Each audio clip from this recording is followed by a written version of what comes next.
should just read.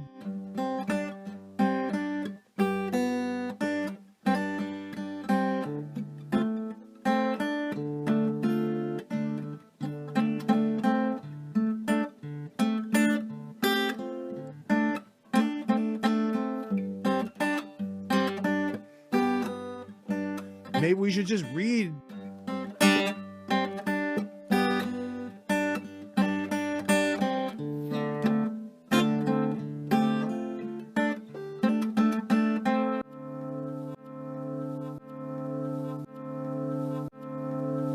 Welcome to Hayes Reviews. Yes, hello and good evening. This is Nick, creator of Hayes Review. How are you doing out there? Welcome back to another live stream, live reading. Tonight we're going to be concluding Between Two Ages by Zbigniew Brzezinski. This has been quite a long series of videos. We're on part 16 and we've got about 35 pages left to finish off tonight, which is a good amount. It's about the amount of pages we usually get through if I'm not feeling too ranty or adding too many interruptions and side quests and tangents to the reading, but we should be getting it finished off tonight. So good to have you here. I know that it is a very special time of year. It's a time of year unlike any other, really. A lot of things happen and a lot of feelings are involved, changes in behaviors, a lot of pressure, a lot of joyful feelings as well, right? It kind of comes as a mix of good and bad. And so I'm very grateful to have people tuning in tonight when I know there's Christmas shopping to be doing and eggnog to be drinking and families to be visiting and all this other good stuff. So it's lovely to have you here indeed. I'm looking forward to finishing up this book.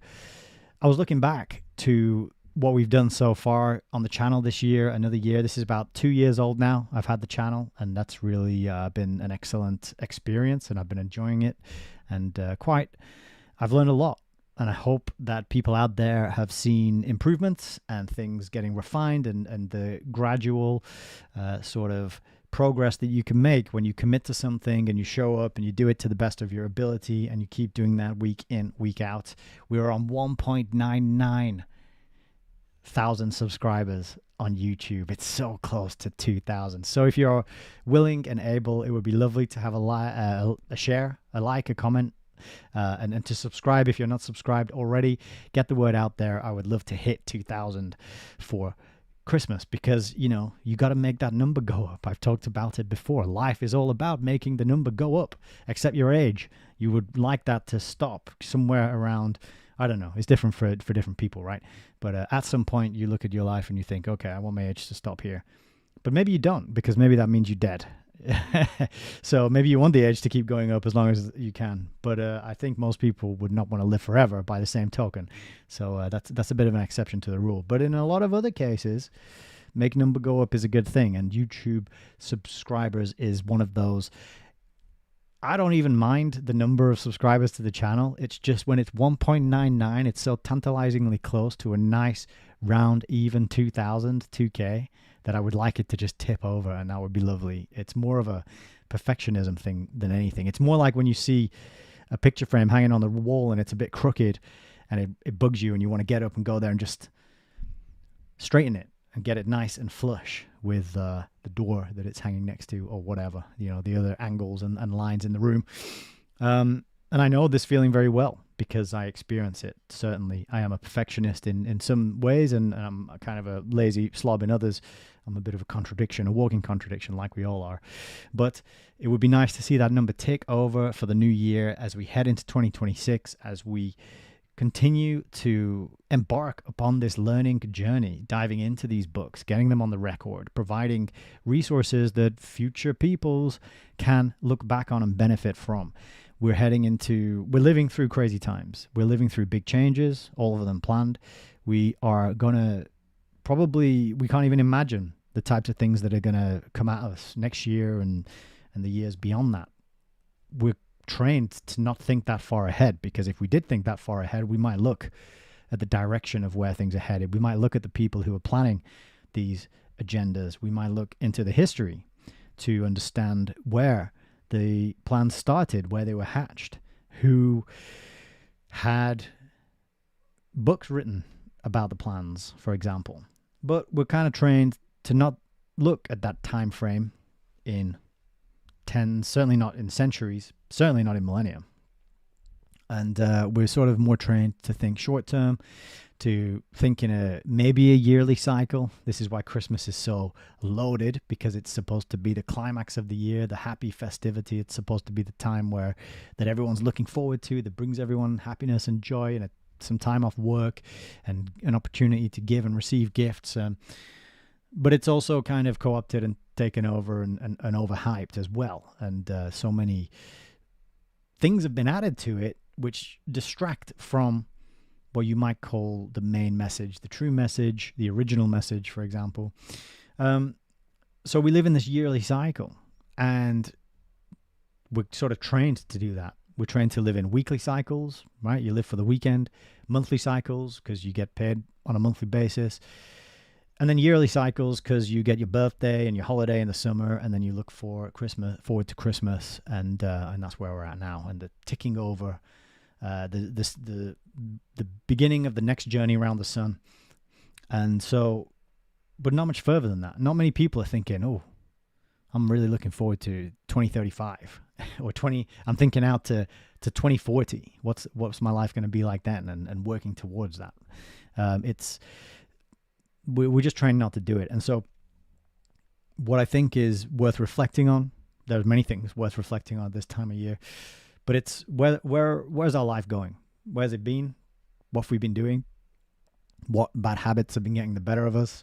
What things have we been indulging in that we should perhaps let go of or change? And what better, more positive, more useful, more beneficial, more healthy, more wholesome direction can we start to shift and steer things in the upcoming year? Because what I've been noticing recently, I'm talking very recently, over the last few days, maybe a week, is I've just been noticing a lot of people throwing around criticism and just general bad vibe negativity. And I'm not I'm interested in frequency and vibrations and good vibes and bad vibes, and I think people do sense each other on this sort of level. I always think of it in terms of musical harmony, and you can make harmony with some people and you're discordant with other people, right? So it's good to think about this when we're witnessing how other people are behaving, how they're acting, what they're feeling, what kind of things are they saying, what kind of things are they focusing on. And what I've noticed in this last week is I feel like there's a lot of people being nitpicky and negative and critical. And there just seems to be this thing in the air where people are comfortable laying blame and criticism at others when really they should be turning it on themselves. And because none of us are perfect, none of us have ironed out all the flaws and the failings that we have. And I just feel like there's been an uptick, an increase in this recently from people I wouldn't usually expect it and usually see it. And I'm talking about messages and comments that I've seen online and interactions in groups that I've been in, and also in my personal life as well, although I don't meet that many people face to face in my personal life. I'm a bit of a hermit. It's the way I like it. So a lot of this is basically what I've sort of been seeing online. But yeah, Lisa says in the chat, frequency. And you'll recall, if you've been sticking with us from the beginning of this book, that early in this book, it's quite infamous because he says that there could be these technologies, these weapons that are broadcast frequencies or energy pulsations, or I don't know what other words there is for it. There's something on the tip of my tongue. I'm not quite getting it, but something that would bathe a whole nation in a kind of sound or frequency or energy or wave that would cause people to feel stressed or angry or violent or sad or happy. You could do it any way you like, with whichever emotion you want to induce in people, okay? And he does mention this. He who's doing it or who's using it or where it's happening. He just says we're on the cusp of being able to do this. And he wrote this book in 1970. I'll remind people. He also told us the internet was coming. He also told us people would be learning at home on screens. That would be the future of education. So way ahead of his time, quite astonishingly so. But yeah, I feel like there's something in the air. There's some reason that people are falling to this temptation to criticize others and throw stones at glass houses. And really what we got to do, and what we should all be doing, is standing at the mirror and looking at it and taking that person to task that you see in the mirror, right? And I'm always reminded of Michael Jackson and his song Man in the Mirror. Regardless of what you think of the man or the alien or whatever he was, that song is an absolute banger. It is brilliant. The words are fantastic. It's uplifting. It's got energy, power, and it's got the line, if you want to make the world a better place, take a look at yourself and make a change. And that is I think the best message for Christmas that is applicable to anybody, especially the people who are poo-pooing and calling, criticizing, and telling other people how wrong they are or what they're doing badly or how they need to improve or how they need to change or how they need, you're right. It's too easy to do that.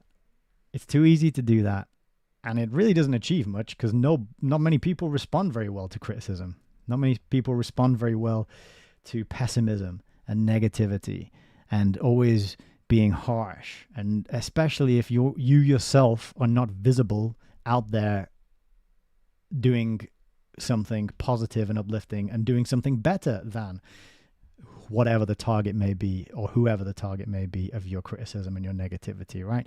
So I think that's just something I've been reflecting on recently. It's something I wanted to mention. It kind of falls in line with reflecting on the holiday season, what has come the year before, what's upcoming in the year ahead. So take a bit of time to yourself, get that mirror there, have a look in it, and just see. You might be surprised. There might be some very simple, basic things that you can do. There might be some very small tweaks and changes that you can implement in your life, your routines, your habits. Maybe it's a single action. Maybe it's picking up the phone to that person you've been ignoring. Maybe it's just asking that difficult question you've been putting off. Maybe it's been apologizing to somebody. You know, there could be people out there who you owe an apology to, and you could just ring them, text them, say, look, I made a mistake and I'm sorry. I want to make it right. What can I do? Right? There's all this stuff that I think we can find within ourselves and our lives before we start throwing the stones and making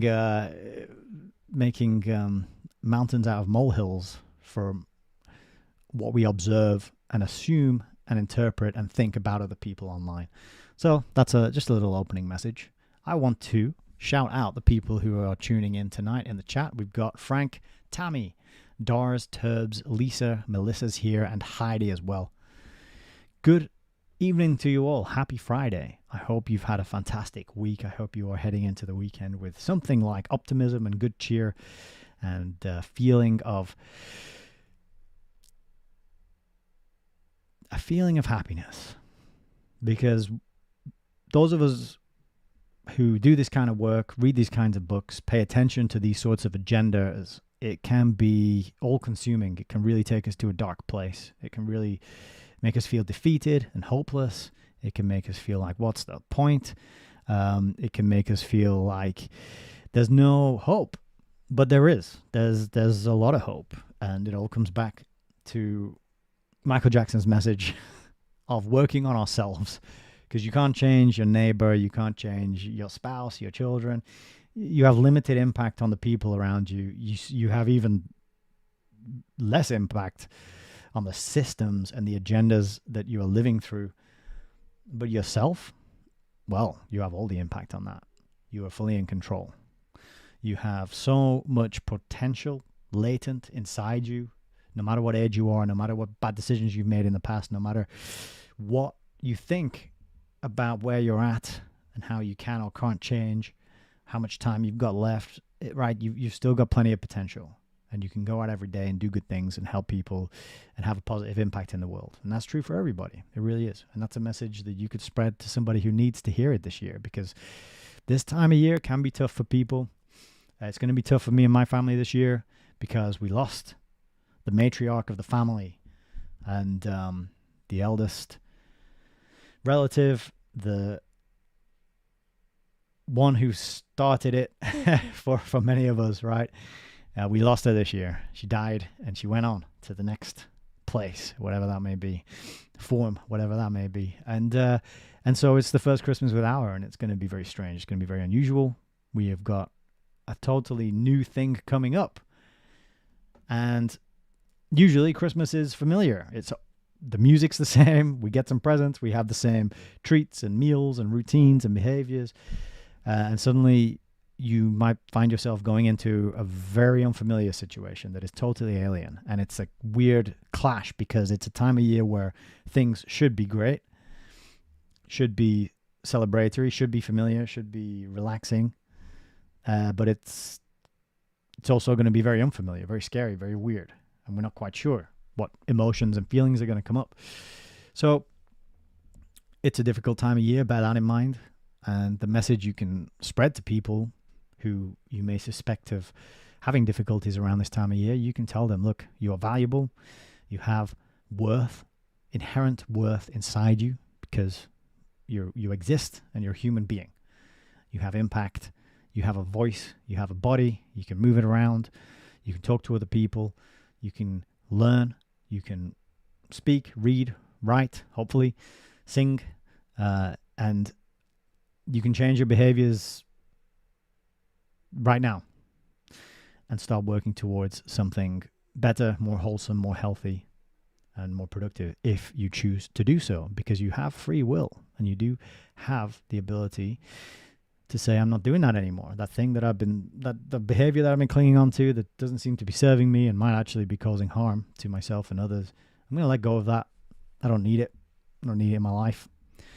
And choose something better, right? And everyone has that ability. And that's a good message. It's a good thing to remind people of, that it's never too late. And as Heidi says, if you can fog a mirror, you can improve. I like that. That's really good. Timmy's rolled in as well. Hello. Good to have you here. And Hasdak, Merry Christmas to you too. So that's my little Christmas message. And I hope you enjoyed the thumbnail that I made today. We've got Zbigniew Brzezinski in a Christmas hat. I did search far and wide, but I couldn't dig up any genuine pictures of him in Christmas hats. So unfortunately, I had to doctor the image a little bit using Canva and put a little cartoon Christmas hat on there. But I hope you enjoyed that, because I don't think he was a man who was particularly full of love and cheer. I think he was a man who probably had a heck of a lot on his shoulders, a lot of pressure from the people he served and worked for. I think he was involved in a lot of nefarious dealings and meetings and decision making. And another important message of this time of year is to extend love and compassion and kindness and empathy to the people who are trapped in evil, who are inhabited by evil, who are surrounded by evil, who are controlled by evil. Okay? Because it's too easy to say, oh, what a nasty piece of work this guy was, and I wish he died when he was 50 years old, and curse his children and his relatives. And it's easy to fall into that sort of mode of hating and wishing harm and wishing pain and suffering on others when they are as apparently despicable as somebody like a Kissinger or a Brzezinski or a puppetician of your favorite, the one you like most to throw tomatoes at, as Alan Watt would say. But this is a time of year where we can sort of say, all right, well, let's try and imagine what it might be like to be in their situation. What pressure were they under? What threats were made? What happened to them in their youth that might have contributed to them becoming the people that they were in their adulthood, right? So the picture's complex, And we got to really extend our compassion and our empathy to as many people as we possibly can. Because I got to remind you as well that at the moment in the book club, we are reading the book Political Ponerology.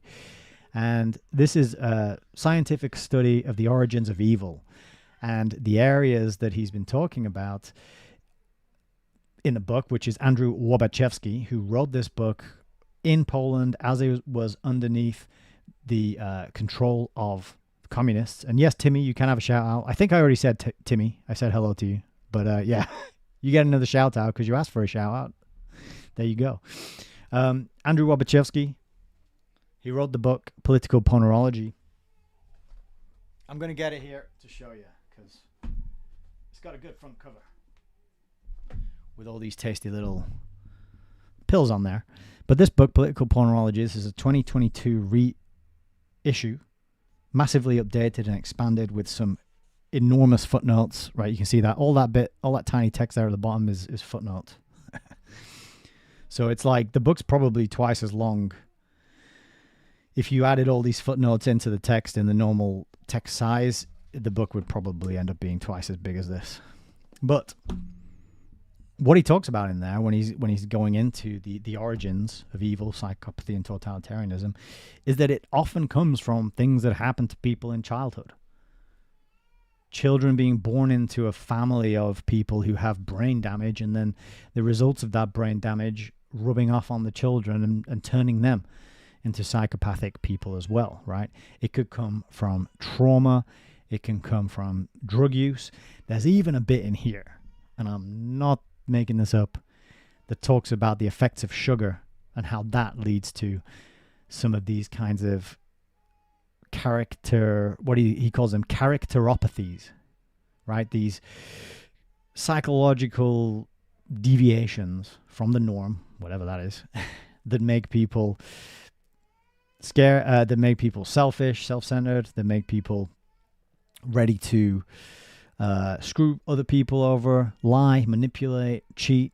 They become ruthless. They become illogical. They become very emotional in a lot of ways. They become scared and paranoid. And so a lot of it comes back to brain damage. A lot of it comes back to childhood. A lot of it comes back to family. He talks about a case study in here where one eldest sister, there was a sister and 4 brothers, and the sister was the oldest. And she had some kind of brain lesions which led to her exhibiting these psychopathic behaviors. I think she was paranoid. I think she was a paranoid, if I'm not mistaken. I forget the exact label, the exact type of psychopathic characteristic that she exhibited. But this one elder sister, being the way she was, caused the 4 younger brothers to be dysfunctional for their entire lives, right up to being 60 years old. None of them were able to start families. None of them were able to hold down long-term relationships. And what's more, they all defended her and worshipped her and said that the way she abused her children, so their nieces and nephews, was morally correct, even though it was abusive physically and emotionally, right? So it's quite alarming. It's quite amazing. And it's very important information. Doris says it's 24 quid on Amazon. It's affordable, right? It's not one of the rare, hard to get hold of, overpriced books. It's quite academic. But my point is that we don't know the circumstances of Zbignew's upbringing. I think he could have been abused. He could have been the subject of who knows what terrible things.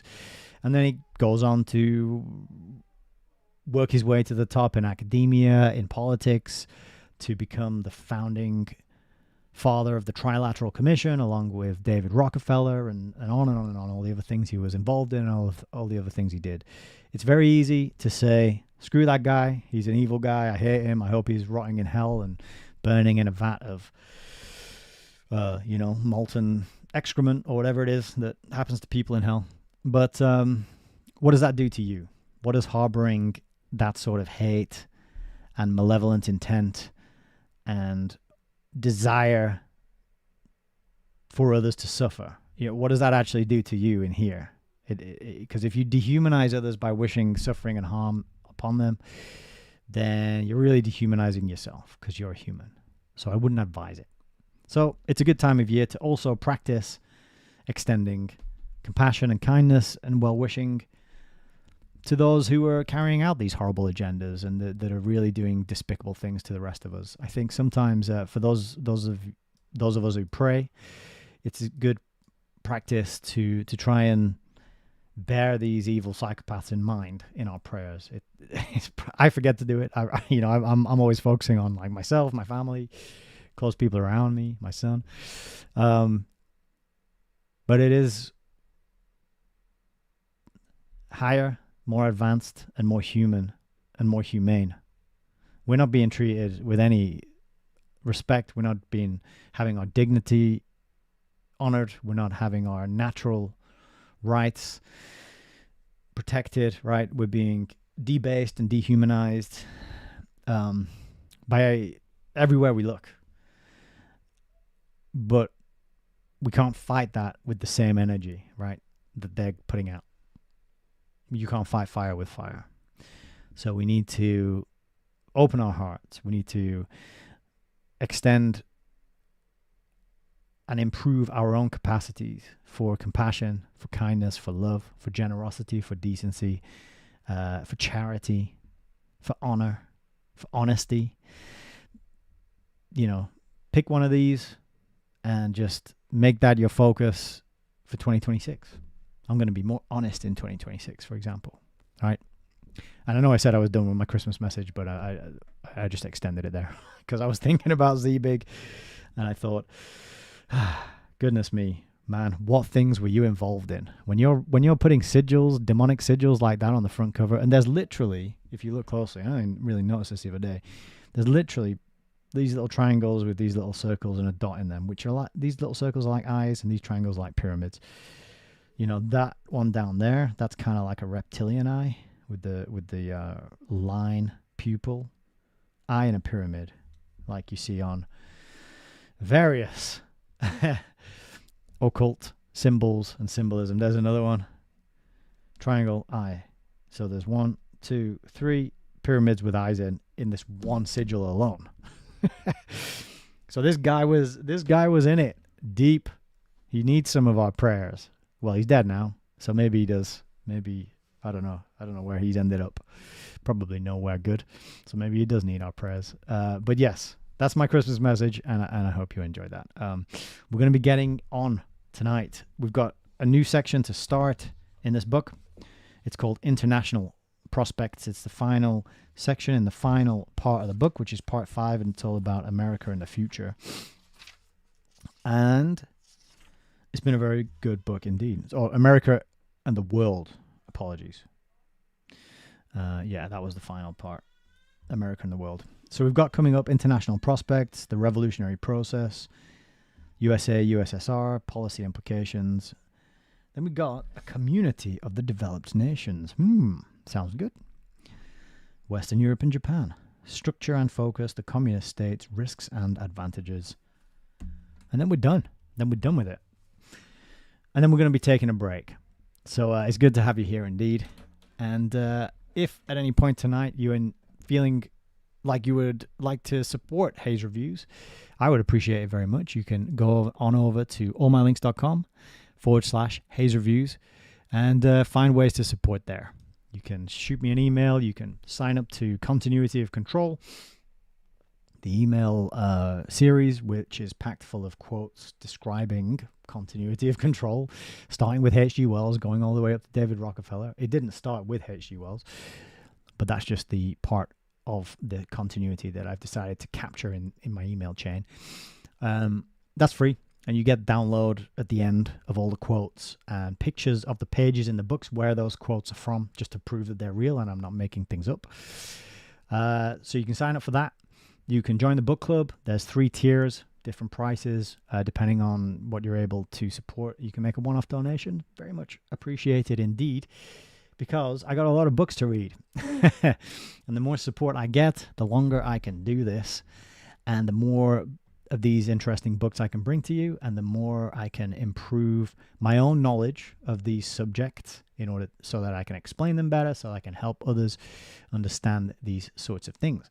And you can come along for the ride. That is the whole purpose of the channel, is to bring everybody along as I read these books and get your thoughts, your interpretations. I'm sure people pick up on things that I overlook and do not comment on probably every week because there's so much in these books. They're dense with information. They're academic in nature, and there's concepts and ideas and words, terminology and phrases that I'd never come across before. So it is quite a learning journey for sure. But we're stretching our mind, we're stretching our attention span, we're improving our ability to focus, to concentrate on something that is maybe dry, maybe a little boring, maybe a little tedious, but it's like a workout for your mind. And in this day and age, when our minds are constantly under attack, chemically, biologically, psychologically, we have technology that erodes our ability to think. Melissa actually just mentioned on a real history video she put up yesterday about a series of videos from a Catholic bishop, I think, who talked about modernity and how modernity interferes with people's ability to think. That's something I've got bookmarked that I want to listen to. But we're living in a world that doesn't want us to think. And I think that one of the ways we can fight back is by reading books. I've said it 100 times, but it's worth mentioning. So if you agree with me, if you want to support me on that mission, allmylinks.com/Hayes Reviews. It's pinned at the top of the chats. Easy to find. And it would be great indeed to have your support. And you can like, comment, share, subscribe, of course, all the usual good stuff in those social media ghettos, which are quickly disappearing. Substack recently has been rolling out a lot of biometric nonsense. We need to prove your age, and you can't just send them a scan of your passport. You can't just send them a scan of they need a visual, they need a video, they need a kind of 3D scan of the nooks and crannies of your face to prove you are how old you say you are, so that you can access your direct messages. Yes, that's what's happened to Parallel Mike. He's been denied access to his direct messages until he provides some sort of biometric proof of age nonsense, which of course he's not going to do. So I think our time on Substack is coming to an end. I don't use it that much. I just post the odd thing here and there. I'm not very active, so I'm glad that I didn't invest lots of time into building up that platform. But the best way for people to stay in touch with me is to sign up for continuitycontrol.com or drop me an email, nick@hayesreviews.com. And this way I'll have your email address and we can stay in touch. If I disappear, if I get booted off a channel, if I can't use one of these platforms any longer because I don't want to give them a fingerprint or a scan of my retina or whatever nonsense it is that they decide to demand, then I can still send emails and be in touch, and I can send my podcast out that way, or my recordings or my videos or whatever they might be. So it's coming. It's coming for us. And the best way to get around it is to give me your email address, basically. So, if you're worried about that and you want to stay in touch, you can shoot me an email. You can join the mailing list. And, thank you for listening to my little half an hour preamble ramble spiel. So, we're finishing the book today. And I'll mention that once this book is done, we'll be moving on to the next one, which is going to be the editorial copy of Foundations, Their Power and Influence. We'll be starting this in the new year. It's a 1958 book. You would think Zbigniew would have been aware of this, but he didn't mention it. It's certainly not in the bibliography or the footnotes of his book. Maybe we'll find out why. But we'll be doing this in the new year, and this one is a bit of a beast. This is a good nearly 400 pages. And I think it's going to be another long series. We've done the Milner-Fabian conspiracy. That was 16 videos. We've done Agenda 21 by Vernon Coleman. That was quite long. We did the The Prince Charles book, that was only 3 videos. We got through that nice and easy. And then Between Two Ages has been 16 videos. And I think when we get to that in the new year, it's going to be another slog through quite a long, old, dusty book. But from what I've heard about it, it's going to be extremely worth it and giving us that insight into foundations. What are they? What do they do? How do they operate? What influence do they have over our lives? Remembering that they are not elected. We don't vote for the foundations. We don't have any say over how they run or what pies they put their fingers in. But they exist, and they're massive, and they have been a means by which the elite have controlled and influenced our lives for a very long time. And so I'm very, very much looking forward to reading that. So stay tuned. In the new year, we got more good stuff coming up. But for now, we're going to dive back into Between Two Ages by Zbigniew Brzezinski. So some of the astonishing things that have come up in this book. One, Zbignew's a Marxist. He stands by Marxism as a fantastic humanitarian narrative and political philosophy and system that the best that the humanity has ever come up with, I think he said at one point. He blamed the catastrophic harms carried out by the USSR upon the populations. He blamed that on just basically on bad people taking over what was essentially a good movement.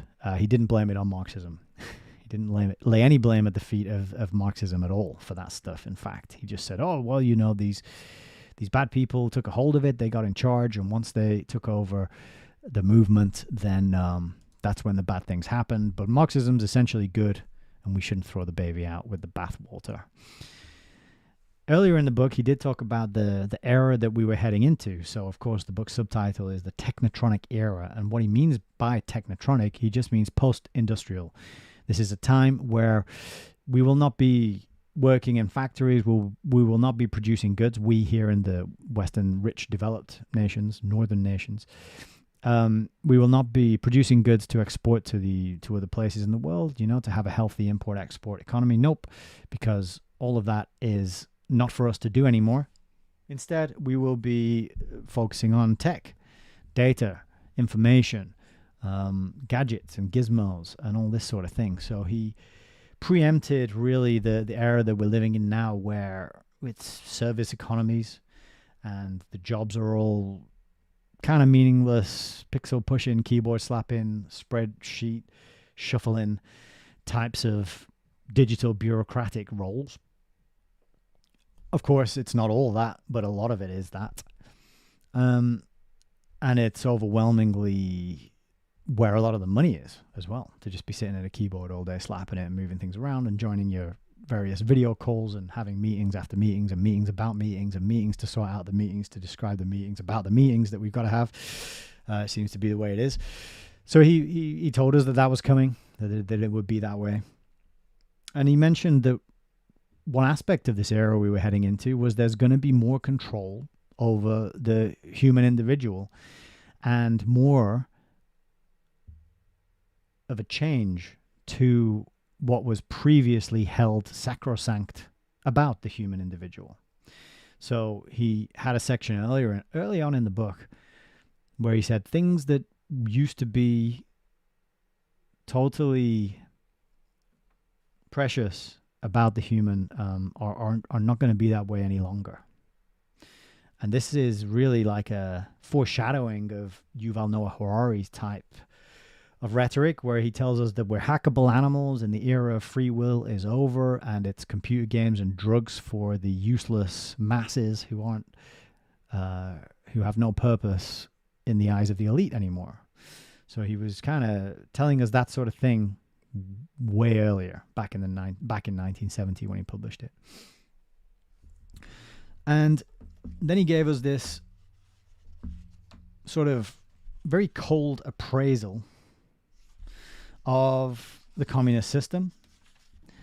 And the only mention he really gave of all the death and the carnage and the brutal slaughter of many millions of people, the only mention he really made of that was that he just said, oh, it was a bit, he used some very, very soft, gentle language. There was just some kind of unfortunate immoral stuff that went along with that. He didn't condemn it in any strong terms at all. That was quite shocking.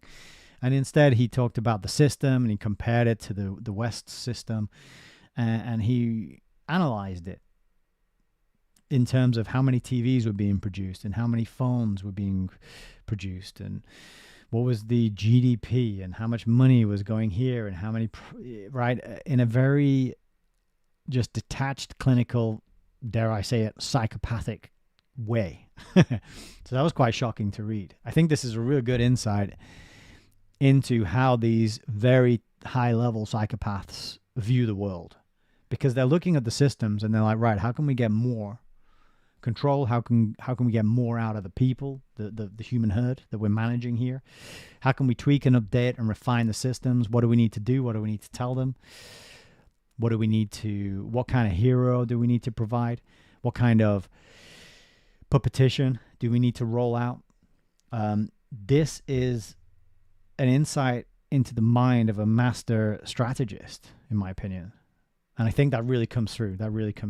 So you're reading it and you're struggling with, I find I'm struggling with, like, how can you be so cold in your appraisal and assessment and explanation of these kinds of horrific events, right? It's quite amazing. And that was kind of the middle of the book. And as I said, now we're into, he did this whole bit on the New Left and liberalism, which I found difficult. I couldn't really follow that so easily. The crisis of liberalism, and he was talking about different liberals. That's why he refers to Janus here. And there's certain liberals and these kind of liberals and the old liberals, and this is going to happen and this is going to change. And basically, he was saying that liberalism is not going to work anymore moving forward. That's why the end of that section had a question: is it the end of liberal democracy? The end of liberal democracy? So amazing, really, to have a guy so high up as Zbigniew Brzezinski posing this question, not really coming down with a definitive answer, but asking it back in 1970. And yet, they've continued with the farce, the sham, the illusion, the scheme, the scam of liberal democracy ever since then, and we're still in it right now, although we might be seeing them declaring the end of it sometime soon. I was watching a very interesting video from Geopolitics and Empire, published recently. He has 4 guests on at one time, which is pretty unusual. Hervoye usually talks one-on-one, but he had 4 guests on, and they were all talking about the Noahide laws and how these have been approved by every American president going way back, and how they're being advanced by the UN, and what they constitute and what they mean. And the 7 Noahide laws have subsections underneath, like sub-laws underneath each headline law. And it's pretty interesting stuff. It's quite fascinating. I've barely scratched the surface, but the people he has a lawyer on.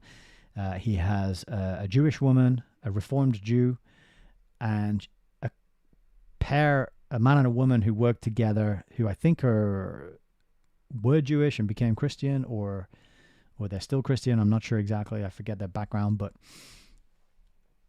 people who are studying this and looking at it and going through the documents, and they're activists, and they're trying to raise awareness.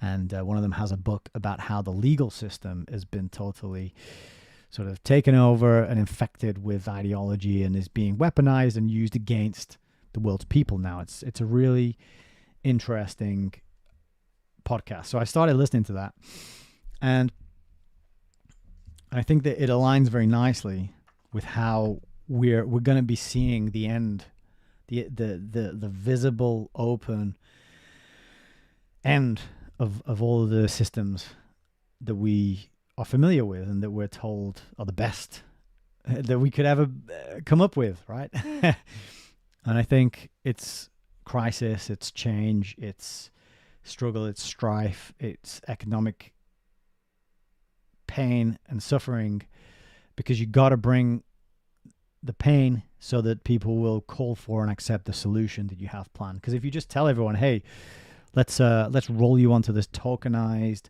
surveillance digital system whereby we'll control every aspect of your life in real time, and all the decisions will be made by AI, and you'll have zero recourse to make any complaints or have any of the decisions changed or reversed, and you'll never be able to get out of it, and this will affect you, your children, and your grandchildren for forever. People say, no, we don't want that. Well, some people will. So better instead to have the problem reaction solution, to have the synthesis, the antithesis, and then, the thesis, the antithesis, and then the synthesis. And the way you nudge people along, you move people through that, is you got to bring them some pain. You got to turn up the heat. And so people can see it affect their lives, because when people can't see it affecting their lives, they don't care. They're watching the Netflix, and they're eating the popcorn, and they're playing the computer games, and they're just not really plugged into reality. And I've said it so many times, part of the technotronic era, part of what Zbigniew even talks about in this book, is invading people's homes by way of the TV and sending Americanism through that television, which is a concocted culture, and getting the world's people to standardize their behavior, the way they dress, the way they behave, their expectations, their values, through this weapon called the television. He does mention that earlier in the book. And so these systems, they're coming to an end. And I think the people who are immersed in the fake reality given to them by the television, who've basically got their head in the sand because they're not plugged into reality, caring about it, reading the books, doing the studies, broadening their horizons of where they get the information, they're just, I'll take my mainstream download of information, 6 o'clock news every night, thank you very much, and then go and watch my sports, play my games, drink my beer, etc. Those people, they need to be corralled into the next sheep pen, as it were, right? They need to be moved from this pen into that one. And for those people, there'll be a narrative, there'll be an event, they'll see it hit their lives, they'll see it hit their bank balance, they'll see it hit their supermarket shelves, and that's how you get them into the next phase. For us who are paying attention or more aware of it, well, we got an advantage because we could take some action, we can do some things to prepare, we can try to sound the alarm to those who will listen, who are asking questions, who are showing signs of curiosity. But I think it's coming, and it's worth bearing that in mind. And that's why it's so amazing to read books such as this, which gave us a window into the planning and the strategizing that went into it. Because he did talk about, in the part of the book where he kind of did this appraisal of communism and Marxism, he did talk about the future of the USSR, because it hadn't collapsed when he wrote this book back in the 60s. And he gave, I think, 4 or else 5 possibilities. And the one that he said is most likely was a combination of 2 of the possibilities, which was ossification of the ruling elite and technocracy, basically. Technological control, technological authoritarianism. So the people who are on top and in power would stay the same, and they would secure that and reinforce it by way of technological control over everybody else. He said that would be the future of the USSR. I think it's the future of just everybody everywhere at this point. I think we're all going to become the USSR very soon. It's going to be this kind of digital communism, and it ain't going to be pretty. So that's my negative message to balance out the positive one that I opened the broadcast with. But it's been a fantastic book. It's been a wonderful read, and I'm really glad we've got it on the record, and we talked about it, and we went through it on the channel. So let's dive into it and finish it off with part 5, chapter 2, International Prospects. Tension is unavoidable as man strives to assimilate the new into the framework of the old. For a time, the established framework resiliently integrates the new by adapting it in a more familiar shape. But at some point, the old framework becomes overloaded. The new input can no longer be redefined into traditional forms, and eventually it asserts itself with compelling force. Today, though the old framework of international politics, with their spheres of influence, military alliances between nation states, the fiction of sovereignty, doctrinal conflicts arising from 19th century crises, is clearly no longer compatible with reality. Interesting, he called it the fiction of sovereignty there. Oh, goodness me. I need to click my little mechanical pencil and hope there's a new lead in it. There it is. There we go. What amazing times we live in where you can just press a button and your pencil regrows. So there you go. The old way has to be disposed of because it's clearly no longer compatible with reality, says Zbigniew. Continuing, indeed, it is remarkable how rapidly the dominant moods have changed during the last 2 decades. The 1950s were the era of certainty. The two sides, communist and Western, faced each other in a setting that pitted conviction against conviction, except they were two sides of the same coin, managed by the same people and funded by the same people.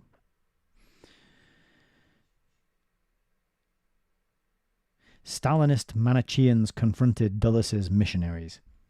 That mood quickly gave way to another, with Khrushchev and Kennedy serving as transitions to an era of confusion. Dissension in the communist world prompted an ideological crisis, while the West increasingly began to question its own values and righteousness. Communist cynics confronted liberal skeptics. There are indications that the 1970s will be dominated by growing awareness that the time has come for a common effort to shape a new framework for international politics, a framework that can serve as an effective channel for joint endeavors. Yet it must be recognized that there will be no real global cooperation until there is far greater consensus on its priorities and purposes. Yeah, you always need that all-important consensus. One of the most important cons in the world is the consensus, especially the global one. Is it to enhance man's material well-being and his intellectual development? Is economic growth the answer? Or is a massive international educational effort to be the point of departure? Should health have priority? How is personal well-being related to the perhaps less important but more easily measured gross national product? Is there a necessary connection between scientific advance and personal happiness? Necessary connection. Yeah, no, maybe we could just do the scientific advancement and leave, the happiness and well-being to one side. I think that was what they decided in answer to that particular question. Continuing, there is already widespread agreement about the desirability of cutting arms budgets and developing international peacekeeping forces. So he has mentioned that earlier, cutting arms budgets. And actually, they talked about that in the first Global Revolution, the Club of Rome book that we read inside Book Club. The replays are available. If you want to sign up at the lowest tier, you can get access to those replays. That was one of the things that made the book so alluring and convincing, and you have this feeling that they're the good guys because they're calling for a reduction in arms. But what they're actually calling for is the establishment of a global one world system of arms control, like he says here. That is really what they're calling for. International peacekeeping forces. That's the UN, right? That's what the UN does. That's what we're told they do. They're peacekeepers. They rock up in a place with weapons and helmets and armor, and they keep the peace using force. They force you to be peaceful. You can see there's a little bit of a contradiction there, right? There's a little bit of a paradox. Enforced peace is what it's all about, and that's really what they're calling for. They're not calling for, let's just get rid of all the weapons. Let's just have we can't get rid of all the weapons, right? Because somebody somewhere is going to make weapons. So we need this supranational, this global organization that's going to force you to not have weapons, but they're going to need weapons to do that. But don't worry, they'll be good guys. They'll be pure of heart and sound of mind.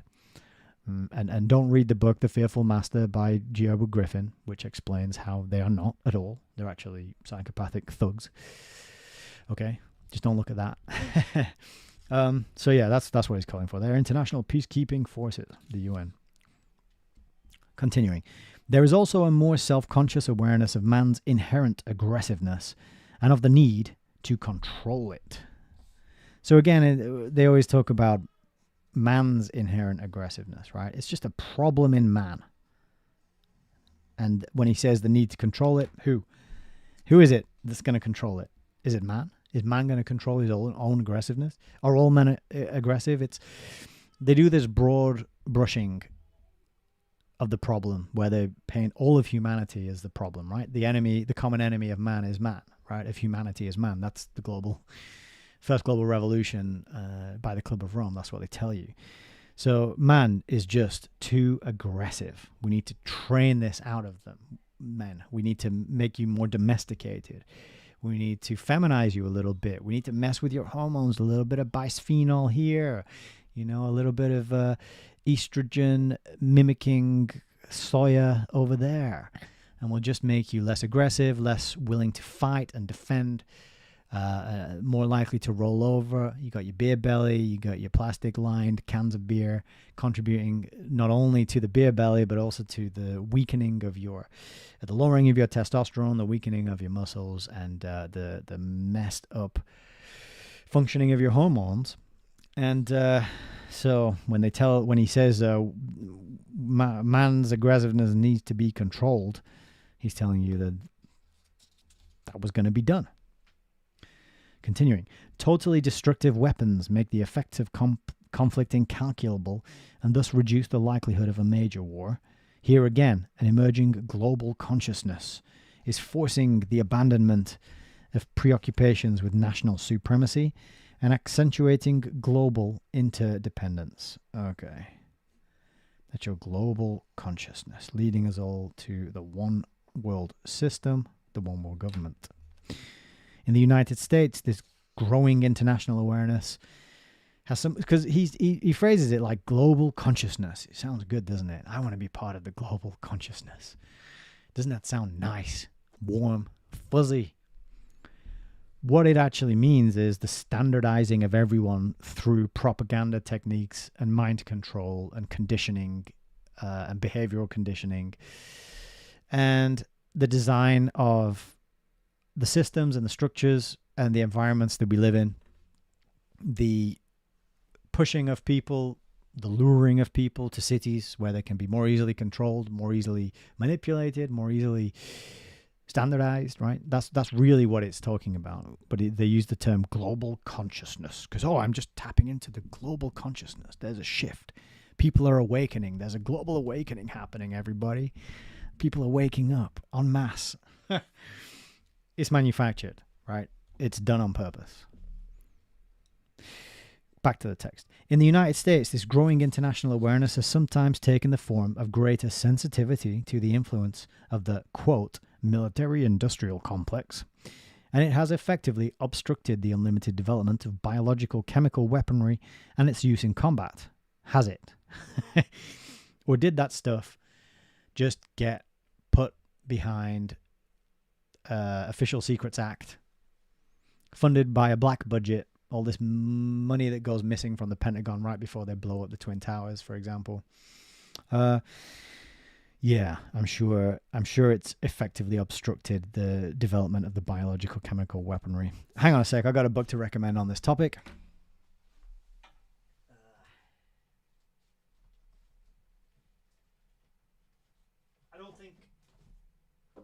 I don't think I've recommended this one before, but I'll bring it up here. This is Chemical and Biological Warfare, America's Hidden Arsenal by Seymour Hersh, who's a pretty mainstream guy.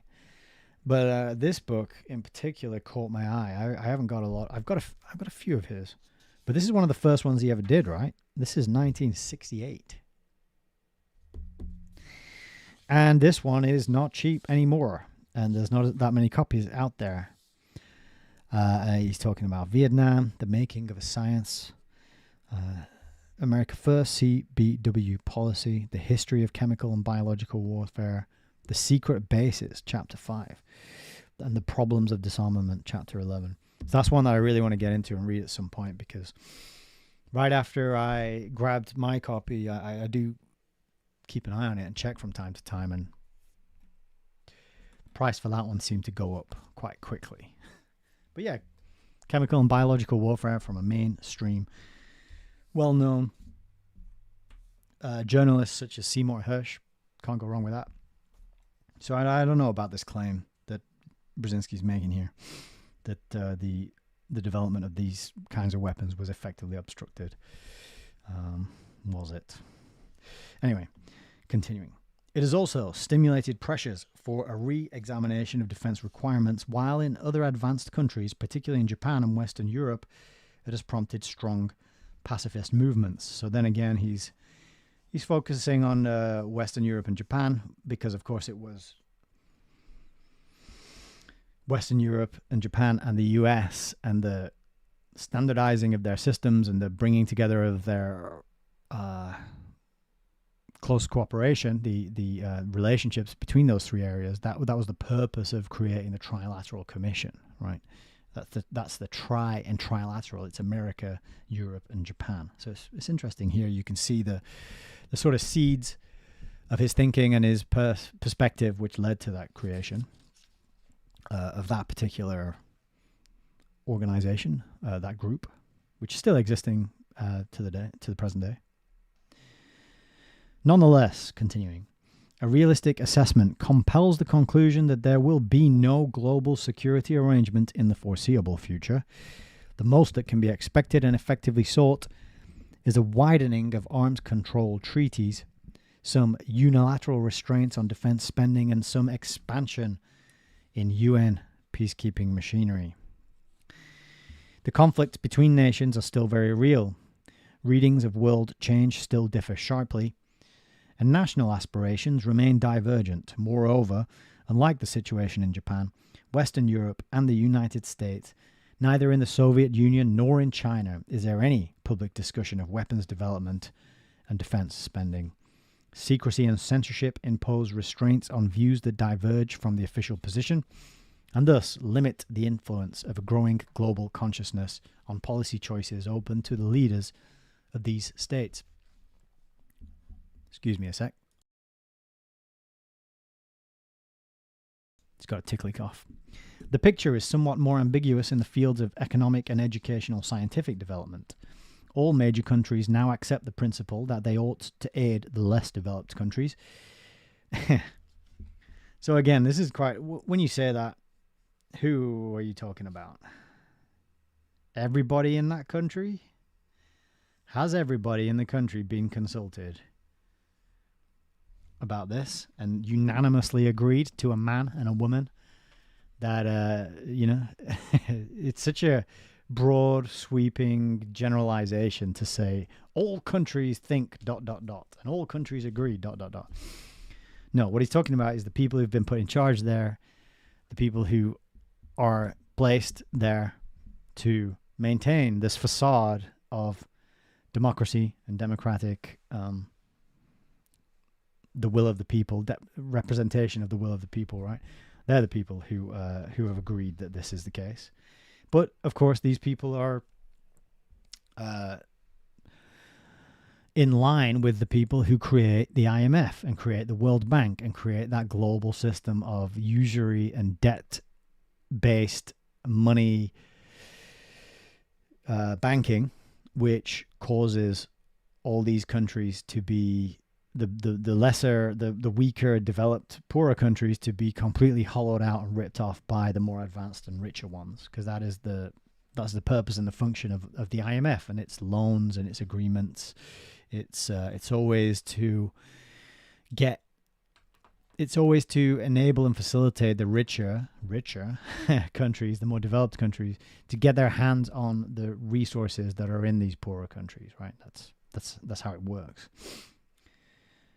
So that's that's why these major countries accept that they have to aid the less developed ones, is because the aid comes in the form of a loan, and the loan has to be repaid, and the loan can be repaid by contracts or land or mineral rights or excavation rights or any of that kind of stuff. Okay, it's not just because we're good people and we want to help. It's all about what's in it for me, for those at the very top, not for you and I down here at the bottom of the pyramid. Continuing, this is a new moral position, and it is an important component of the new global consciousness. Though nations still assert their sovereignty, what, you mean that sovereignty that you just talked about as being a fiction on the page before? Though nations still assert their sovereignty in fixing the scale of aid extended, most make less than 1% of their GNP available. They have, in effect, created a binding precedent. The extension of aid has become an imperative. It seems likely that in the years to come, despite persisting conflicts among states, economic aid will grow in scale and be used less and less as a vehicle of political influence.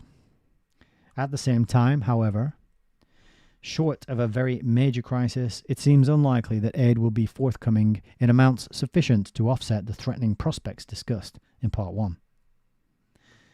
In some respects, technological scientific developments augur more promise for the rapid global spread of educational programs and of new techniques.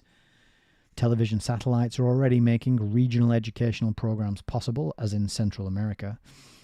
Education, yeah, I mean, every time you see the word education here, you just need to think indoctrination. Just replace it mentally. And there has been progress in setting up regional technological institutes. This might eventually reduce the brain drain, which is caused in part by the temptations inherent in resident studies in the more advanced countries. The Development Assistance Committee of OECD offers the potential for a systematic approach to meeting the educational needs of the less developed countries, and unlike UNESCO, it is not subject to political pressures from them. Such an approach would be consistent with the emergence of a more cooperative community of the developed nations, one able to adopt a common development strategy. The spread of English as a global scientific language is accelerating the formation of a global scientific family, increasingly mobile and interchangeable. Wow, there you go. So now you know why everyone has to learn English. It's the scientifically designed language, maybe, the scientific language to help make people interchangeable, right? So this is why in England, we don't get any language other than English. You know, all the European countries, they get their first language and English, and they're pretty well fluent. I'd say I know Germans and who speak better English than I do. Yeah, I've met Dutch people who speak better English than I do. South Africans, right? Malaysia is a good example. Most people there will speak 3-4 languages. 2, 3, or 4 languages. Definitely 2, if not 3 or 4. It's pretty common as well. But here in England, we get English, and that's it. They don't give us any other language. You get a little bit of French, right? Dans ma trousse, il y a une règle. It means in my pencil case, there's a ruler. Very useful French lessons I got in school. We get a bit of German as well, but nowhere near to the standard and the level that other countries get English, right? I was speaking to a girl in the Philippines. I was coaching her a little bit earlier in the year. Her English was fantastic. She sounded like a Native American, and it wasn't her first language, it's Tagalog, right? So why is that? Well, if you read that sentence, I'd be worrying as an Englishman, because now I'm interchangeable with all those other people from all those other places. People who might accept a lower wage than I will for the same job. People who might be so desperate to leave where they're born for a better economic opportunity that they'll come here and do my job for less money. And I'm interchangeable. You can just swap me in and swap me out. You know what I mean? Because I only have English, and that is so that's quite an amazing little sentence there. I think there's a lot to unpack, but we're never going to get to the end of this book if I keep interrupting the reading in this way. So let's continue. Yet, this progress could be vitiated in many countries by a social incapacity to digest and absorb the positive potential inherent in educational and scientific growth. Their inadequate economic resources, only marginally augmented by reasonably foreseeable foreign aid, may even cause some positive changes to backfire, prompting not social advance, but costly conflict, not policy innovation, but political paralysis. Indeed, our still limited knowledge of the factors inducing social development and of the role played in that development by religion, culture, and psychology hinders the formulation of an effective strategy for the dissemination of technical know-how and for the application of material aid. The footnote says, this is why there is special merit in the National Planning Association's proposal that a Technical Assistance and Development Research Institute be established in Washington to provide technical assistance to underdeveloped nations and to make a broad-gauged study of the problems connected with development. Well, when you realize that technology is basically control of the ruling elite, the dominant minority over the rest of us, then it's not so benign to be setting up a technical institute to help the third world underdeveloped countries because they're rolling out the same mind-raping devices and technologies that they rolled out here. But it's like, oh, everyone has a right to internet access, and everyone has a right to a smartphone, and everyone has a right to WhatsApp and Facebook and all these other things, and YouTube. And really what it is, it's a way to make sure everyone has access to unlimited hardcore pornography because they know what effect that has on young people who abuse it too much. And old people, any people, but especially young people. When you see this kind of stuff from a young age, it interferes with and prevents them from bonding, from making long-term committed relationships and building families on that foundation of a long-term committed relationship, right? Because it just interferes with people's ability to bond, pair bond. And that's just one thing that comes with rolling out technology and internet access all over the globe at once.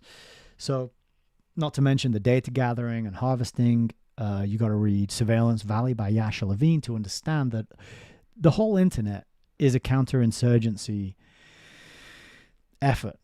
Counterinsurgency is when you control a region and you think, oh, the people in this region, they might rebel, they might kick back, they might kick us out, they might organize, and we need to prevent that. We need to roll out some counterinsurgency measures to stop them from doing that, from rebelling against us. That's what counterinsurgency is. That's what the internet is. That's what Netflix is. That's what YouTube largely is. Most of it, except for Hayes Reviews, obviously. Facebook, all of it. That's Wikipedia.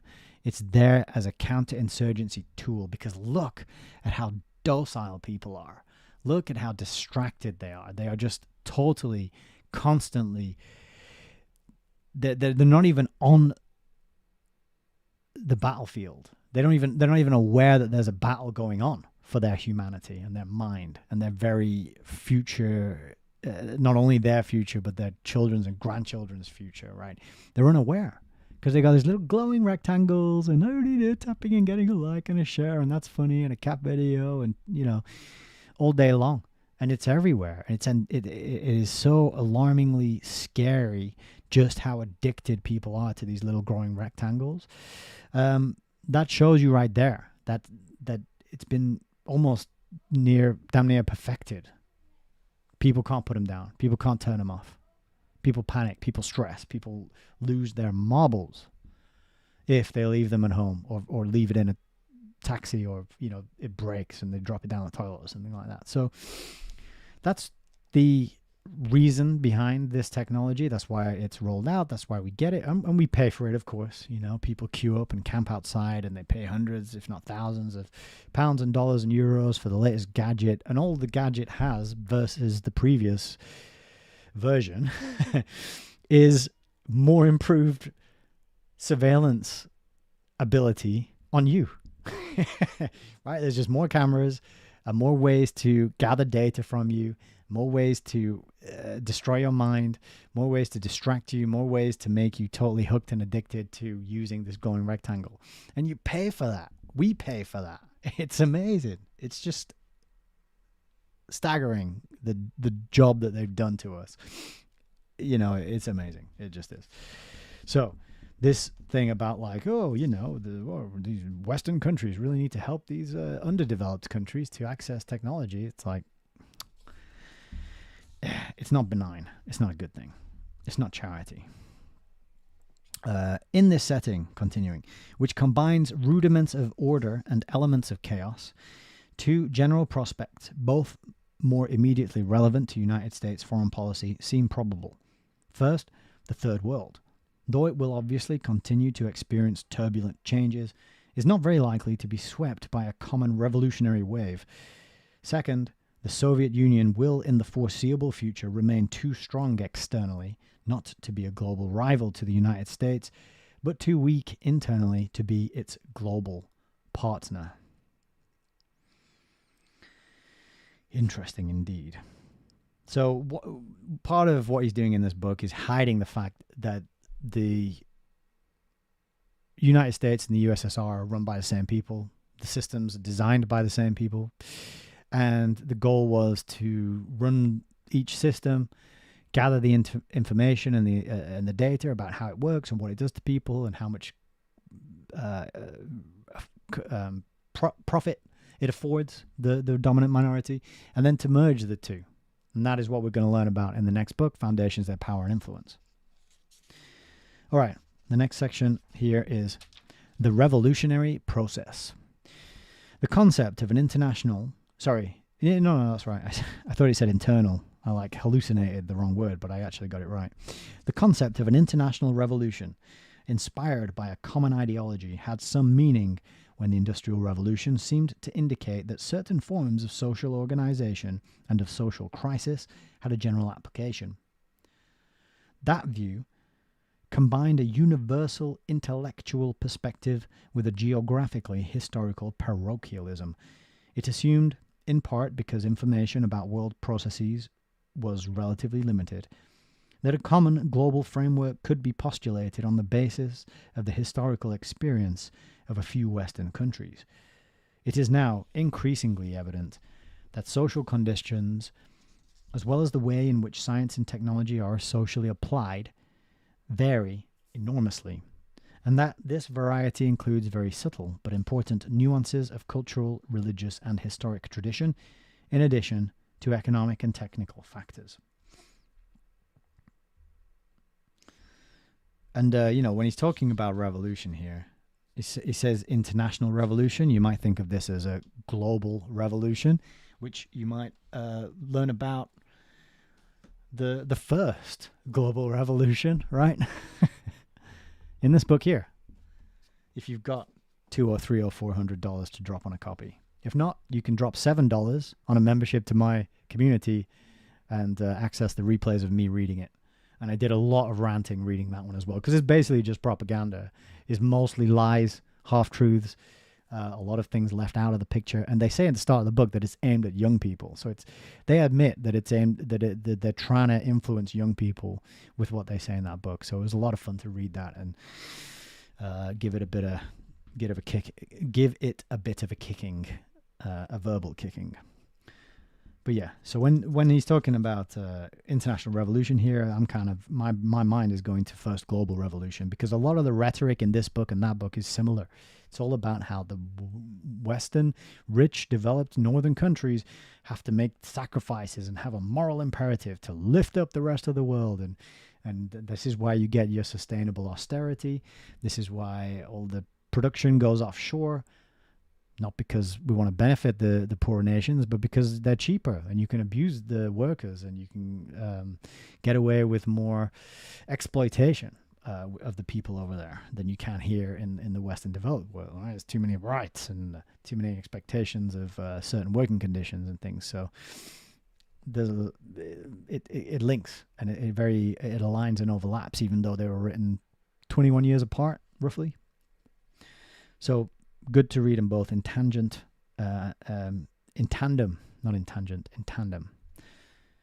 But back to the book. Moreover, in Russia and in China, the revolutionary intelligentsia of the late 19th century and early 20th centuries was itself in the forefront of the process of modernization. It represented the most advanced segments of society, and hence a political victory by it inherently involved a historical step forward for the society as a whole. Right, let me reread that because my brain messed up. It represented the most advanced segments of society, and hence a political victory by it inherently involved a historical step forward for the society as a whole. Okay. This is no longer the case, right? So he's saying that the modernization in Russia and China involved a historical step forward for the society as a whole. Is that what he's saying? Modernization in Russia and China, it represented the most advanced segments of society and hence a political victory. This is what I mean, right? He talks about these horrific events, masses of millions of people murdered, like it was a good thing. Although here he does say this is no longer the case. So let's see what he says next. The revolutionary intelligentsia in the less developed countries, to say nothing of its vicarious middle-class intellectual equivalents in the United States, often represents a social anachronism. As far as the modernization process is concerned, this intelligentsia has been left behind by developments in science and technology in which it is largely illiterate. Oh, so I thought he was going to clarify that, it's a shame loads of people died there. But no, he calls the late 19th and early 20th centuries in Russia and China was modernization led by the revolutionary intelligentsia and the most advanced segments of society, and it was a political victory in those places and a historical step forward for the society as a whole. Amazing, really, isn't it?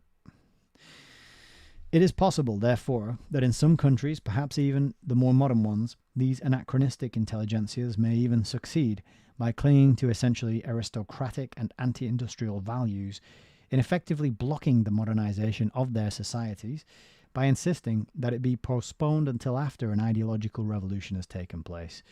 In this sense, the technotronic revolution could partially become a self-limiting phenomenon. Disseminated by mass communications, it creates its own antithesis through the impact of mass communications on some sectors of the intelligentsia. In some of the developing countries, this might eventually pit the traditional humanist legalist trained intelligentsia, who are more receptive to doctrinal appeals, against the younger, more socially concerned and innovative officers, engineers and students, who have combined to effect a modernization that is indigenous and socially radical, though programmatically eclectic. In late America, the more extreme reforms may be more reminiscent of Peronism and fascism than of communism. By 1970, the student population will be approximately 1 million, thus creating an ambitious and politically volatile base for reform. In addition, both the opposition of Latin American governments to United States economic and political influence and their inclination to undertake radical domestic reforms may be expected to increase, but to do so within a framework that combines a more socially responsible Catholicism with nationalism in a setting of considerable national diversity. This will produce a highly differentiated pattern of change, but even its radical manifestations are not likely to be modeled on communist countries, especially since the relative cultural sophistication of the Latin American elites reduces the appeal of the stodgy Eastern European or Soviet models. The officer corps, composed of socially radical and technologically innovative younger officers, is more likely to be the source of revolutionary change than the local communist parties, and Latin American discontent will be galvanized not by ideology but by continuing anti-Yankeeism, pure and simple. I haven't heard of that phrase, anti-Yankeeism, before, but gave me a chuckle. Yeah, so earlier in the book he did spend quite a bit of time talking about students and their student movements in various places, and this is why it was amazing to read, because it felt like it could have been written in 2025, given all the student uprisings that we've seen over the last 5 years or so. BLM, Antifa, these kind of organizations. He did a pretty good survey on that and how it happens and why it happens. Those sections are worth going back to and listening to, I think, because the youth, they're used, like every strata and level and layer of society is used. The youth are also used because they have that rebellious nature. They're questioning things. They're idealistic, and they have a lot of energy, and they want to burn it off, right? So you can harness that energy. You can provide them with some leaders, some radical books, some stupid. They're not too logical, right? They're not thinking about arguments and evidence and rational, logical chains of reasoning. It's a lot more emotional. It's a lot more impulsive, and it's a lot more reckless. They think short term. They think they're going to live forever. They're not wondering about the systems and the structures and how their children and grandchildren are going to grow up and what they can leave behind for them. And they're conditioned that way, conditioned to be short term. And I've talked many times before about the travesty of university these days, and it's just a way to keep people in extended adolescence for as long as possible and get them in debt, of course. But he did actually tell us some good, accurate information about students and student movements earlier in the book. But continuing, in other parts of the globe, similar social combinations probably will result in regimes that will compensate for the weakness of indigenous religious and intellectual traditions by being doctrinally oriented. Iraqi and Sudanese coups of the late 1960s, carried out by alliances of officers and intellectuals, will probably be repeated elsewhere in Africa and the Middle East.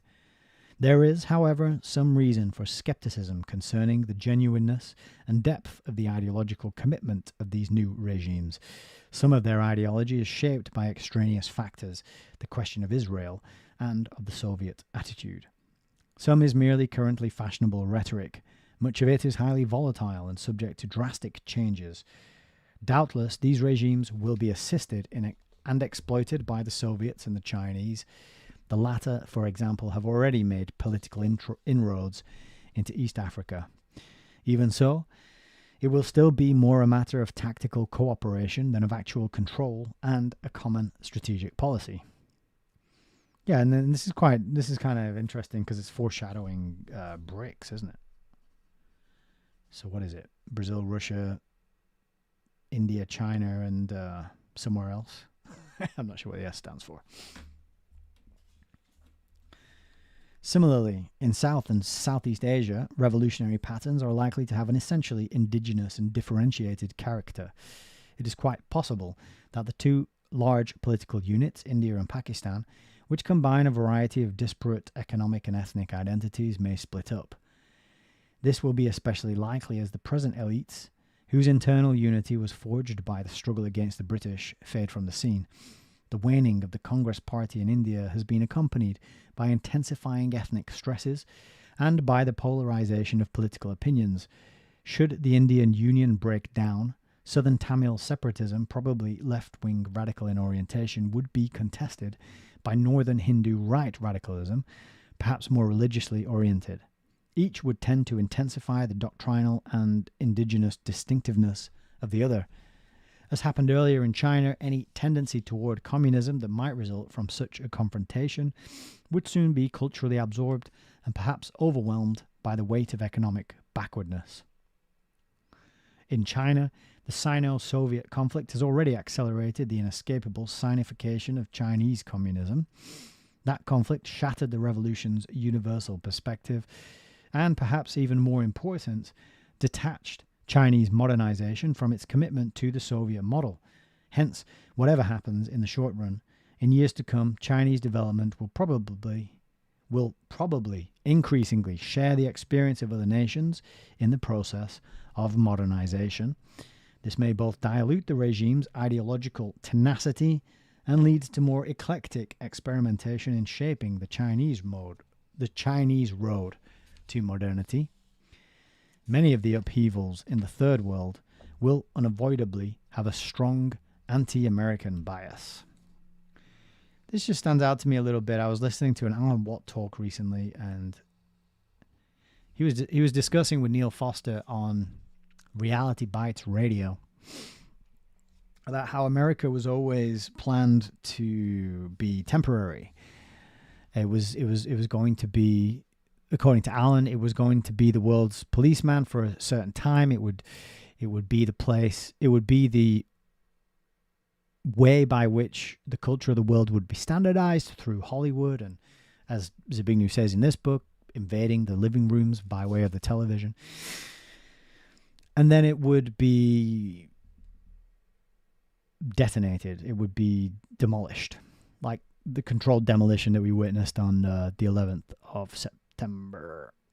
And it was the 11th of September, wasn't it? Not the 9th of November. Yeah, I always get those two dates mixed up. It's confusing. You build a thing, and you take out your insurance policies, and then you blow it up, and then you claim the insurance, and you make a bunch of money, right? It's the same strategy, only done on a national level. And what people don't realize, or what they're not taught, or what they rarely hear explained to them, is that this is indeed done on a national level. This is done on purpose, and the country might be used for its purpose for 100, 200, 300 years, and then boom, we blow it up and we move on to the next place. And that is the game of nations, as Miles Copeland called it in his memoir / revelatory expose of his time working for the CIA doing this kind of thing. And you got other books such as Confessions of an Economic Hitman, John Perkins talking about this. Countries are used, they're exploited, they are managed, and they are abused, and the people are manipulated so that the resources can be gotten hold of and siphoned away into the hands of the dominant minority.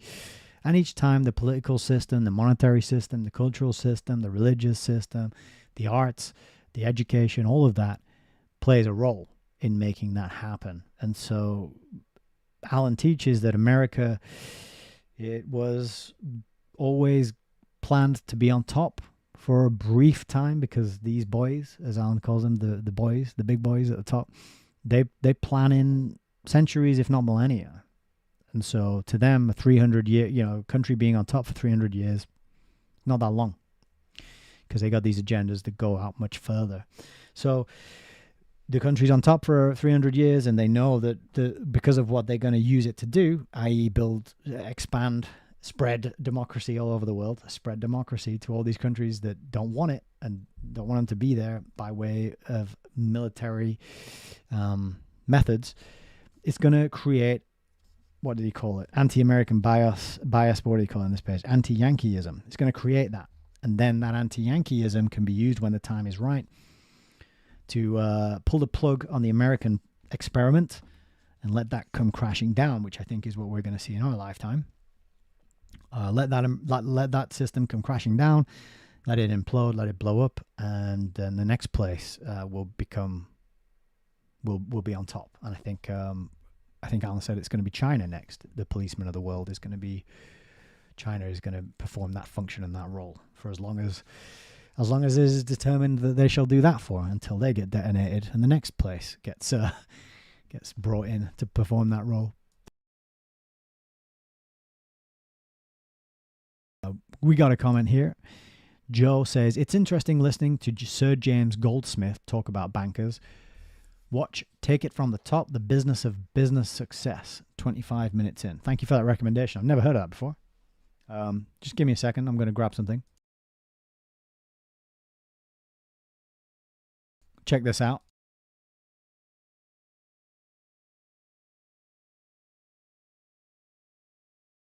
This is my third and final brand new scarf. I was wearing it at the start of the broadcast, and then I got too hot, so I took it off, and now I got chilly again, so I'm going to put it back on. These scarves were gifts. I had 3 scarves gifted to me recently, and I'm so happy with them. I have to get into the habit of actually wearing them. because I haven't been in the habit of wearing scarves pretty much my whole life.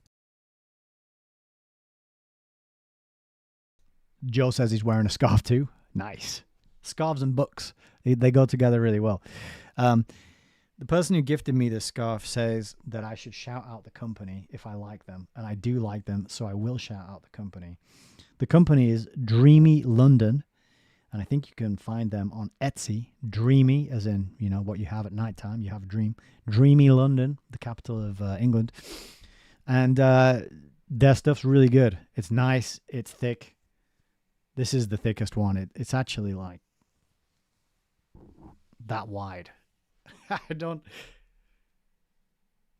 even know how you wear a scarf this wide. But it is beautiful. It is warm.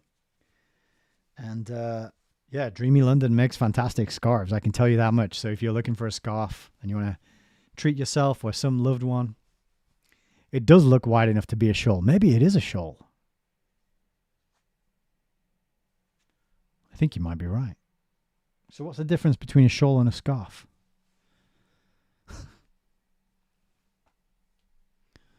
I always thought of shawls as more of a female thing. But there you go. Heidi says it's gorgeous, so there you go. You can enjoy looking at this gorgeous scarf for the rest of the broadcast tonight, because it just got nippy in here all of a sudden. But it is winter, so that could be something to do with it in England. But yeah, Dreamy London. Check it out on Etsy. It's a small store, you know, and it's good to support small businesses at this time of year in particular. And if you're in the market for some high quality woolen body warmers of various sizes, descriptions that have these lovely tartan colors and designs, then get yourself down to Dreamy London on Etsy and buy yourself a scarf or a shawl and whatever else they might sell. I'm not even sure what else they sell on there. I haven't looked at the page. But there you go. I'm going to put my scarf on and carry on with this section of the book. So I'll take it from the top of this page again. Many of the upheavals in the third world will unavoidably have a strong anti-American bias. This is likely to be particularly true where American presence and power has traditionally been most visible. I don't like to do this, but it's one of those moments where you go, well, duh. Like, if you go in and you go and occupy somebody and build buildings and force them to be peaceful at gunpoint, they are going to be unhappy about that. Most people. Anyway, in areas near the Soviet Union and China, however, anti-Soviet and anti-Chinese attitudes are likely to predominate in the long run, irrespective of the character of the internal reforms and of the external complexion of the ruling regimes. This again highlights the point that the revolutionary process, as such, will not necessarily determine the foreign policy stance of the new elites, which is more likely to be shaped by a combination of traditional antipathies, current fears, and domestic political needs. So he's kind of more talking like along lines of this sort of what people talk about now as a multipolar world. What Hervoye of Geopolitics and Empire calls multipolaristas, because it's a bit of a fallacy when you see that in these places it's the same technocratic type technological systems being built and rolled out, biometrics and AI systems and digital IDs and all this kind of stuff. So it's a one world system, really. It's interoperable. It's a very key and important word. And actually, that reminds me of a book that I will quickly mention. I'm about halfway through this one, but I want to mention it. It's called The Everything List. It's by C.T. Foster. And C.T. Foster got in touch with me and said, I wrote a book. It's called The Everything List. And he said, it's a bad title because when you search for it on Amazon, it's about 300 in the list behind a lot of self-help books about making lists. But what the Everything List is about, it's about finances, it's about money, And it is about the future. It is about blockchain, ledger technology, and it is about tokenization. And as I said, I'm that far into it now. And it is a very well-written book. It's very easy to read. It's funny. It's, the subject's not funny. The subject's terrifying and alarming. But it's, it's written in an entertaining way that it makes the medicine easier to swallow. There's sugar in there to help the medicine go down, in other words. And a few puns, right? There's this section here on, this section here is about, let's see if I can find the heading for you. Yeah, there you go. My name is Bond, worthless Bond. Your debt is my bond. And then there's a good bit over here. You might have seen it a second ago. Shaken, not stirred. So there's humor in there. I would say quintessential English humor. But it's a really good book for someone such as myself, who's kind of not very good at finances and money and banking and how all that nonsense work. I think it's all kind of impenetrable foreign language. He explains it all. And I'm really hoping that once I get to the end of the book, and I'm absolutely scared silly, which if the first half is anything to go by, I think the second half is going to be even more terrifying. I'm hoping to have a conversation with C.T. Foster and talk to him about the book. But I wanted to recommend it. I'm halfway through. I think that's enough for me to be able to recommend it now. And, that'd be another way you can help someone out this Christmas, buy a nice gift. I'm sure he would like to see a few sales. To give you an idea of what's in the book, Fraud Begins at Home, talking about money, how it works, the government, the monopoly on the creation of money, how money is created, currency debasement, fiat currency, monopoly money. There's a bit about precious metals in here too. There's a bit about investments, about bonds, as I just showed you, the debt-based economy, banking, fractional reserve banking, all these complex, basically illusions and scams and cons that the financial elite pull, explained in easy to understand terms, with examples, with metaphors and analogies that help you wrap your head around it. And it's a real great book. I can't recommend it any more than that. So please consider getting yourself a copy of The Everything List by C.T. Foster. I think it's his first book. The only criticism I have is that I wish I'd had the opportunity to proofread it before it went to print, because I'm going through it and I'm seeing these little errors here and there, and I think, I would have caught that if I would have had an opportunity to proofread it, and that would have been nice, but I don't have time to proofread books. So Melissa says, nice scarf. Thank you very much. It is, isn't it? It's a gorgeous scarf, in fact, and it is very warm. And we think it might be a shawl. I assume you've just popped in. We're not sure if it's a shawl or a scarf, but I'm going to wear it as a scarf because I'm not going to wear a shawl. Not live on YouTube to 15 people. Lisa says, things you should be taught in school. Yeah, if you have, I've said before, when you're in school, you should be taught about money and finances and debt and how it works and how to stay out of it and usury and all this kind of wizardry, financial sorcery, not wizardry, sorcery. And you didn't get any of that, or I didn't get any of it. And I don't think most people who go through public school do get it. So if you do want to get that, or you want to give it to somebody, some young person, perhaps somebody who's thinking about taking out a loan to go and get a education, or someone who's thinking about their future, give them this book. And it also ties in precious metals. It also ties in with The Great Taking by David Webb. Got that up here somewhere. That's another book. This one, I tried to read it, got halfway through. I found it really difficult. I didn't quite understand what the heck he was talking about. It's, it's for people who understand this sort of stuff. This one I found very accessible and easy to read, and it's helping me understand what an absolute shit show the world's financial systems really are. So that's one thing I want to recommend.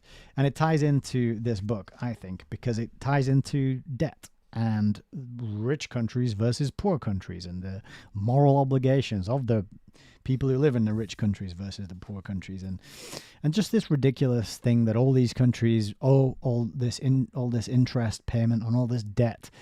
Every country in the world is in debt, so it's like, who are we in debt to?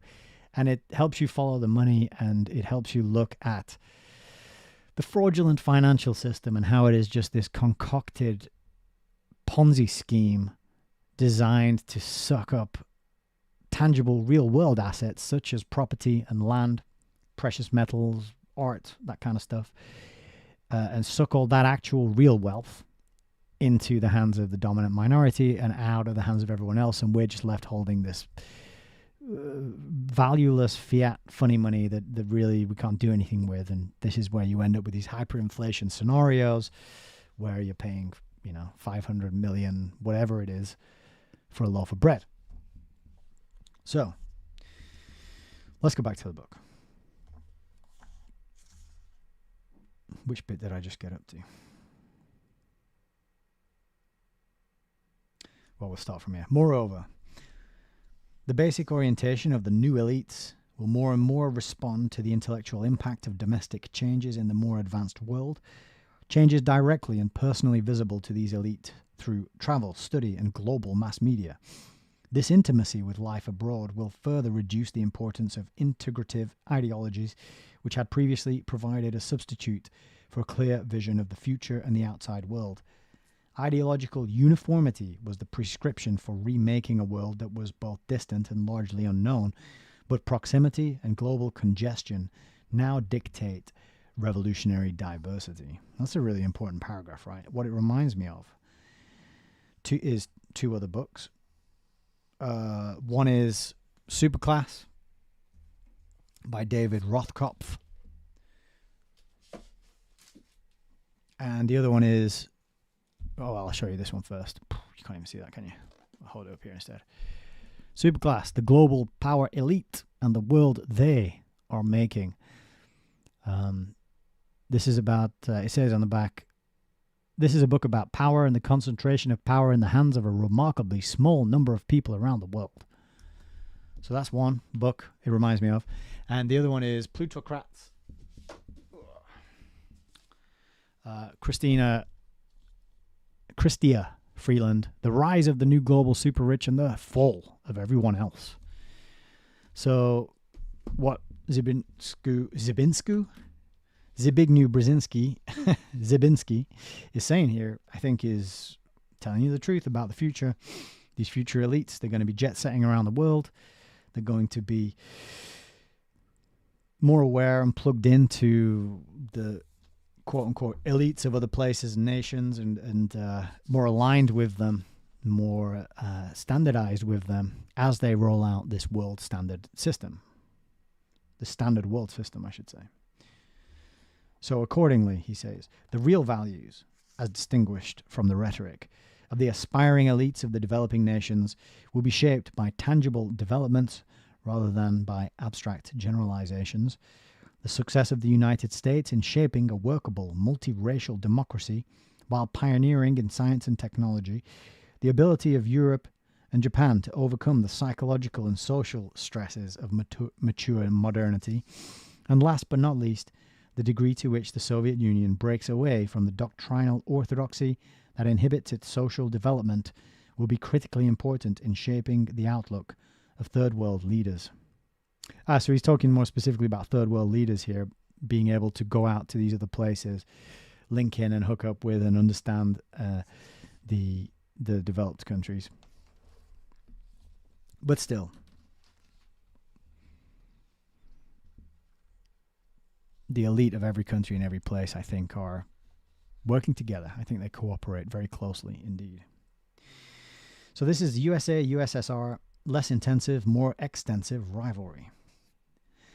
The extent to which Americans view revolutionary changes abroad as automatically inimical to their interests reinforces the extent to which these seem beneficial to the Soviets and can be fitted into a global communist framework. Conversely, The extent to which America views these changes in a neutral light diminishes the intrinsic attraction of the Soviet model for Third World revolutionaries and encourages indigenous factors to surface more rapidly. The Soviet attraction has already been weakened by the appearance of states more militant than the Soviet Union and of groups more activist than the pro-Soviet communist parties. The Soviet appeal has also declined because internal Soviet bureaucratization and dogmatic restraints on intellectual creativity and social innovation have made the Soviet Union the most conservative political and social order of the more advanced world.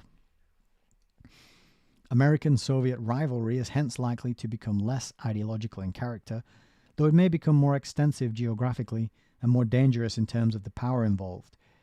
Increased direct contacts between the two nations, restraints imposed by mutual recognition of the destructiveness of present weapons systems, and lessened ideological expectations for the Third World could make American-Soviet relations more stable.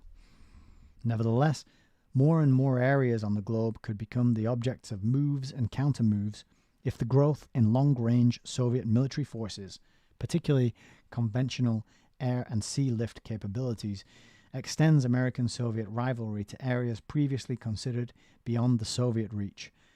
Instability in the Third World could tempt either state to employ its power to offset or preempt the other, thereby creating situations analogous to the Fashoda incident, which at the end of the 19th century almost caused a war between France and Britain, at a time when these powers were moving and continued to move toward a European accommodation.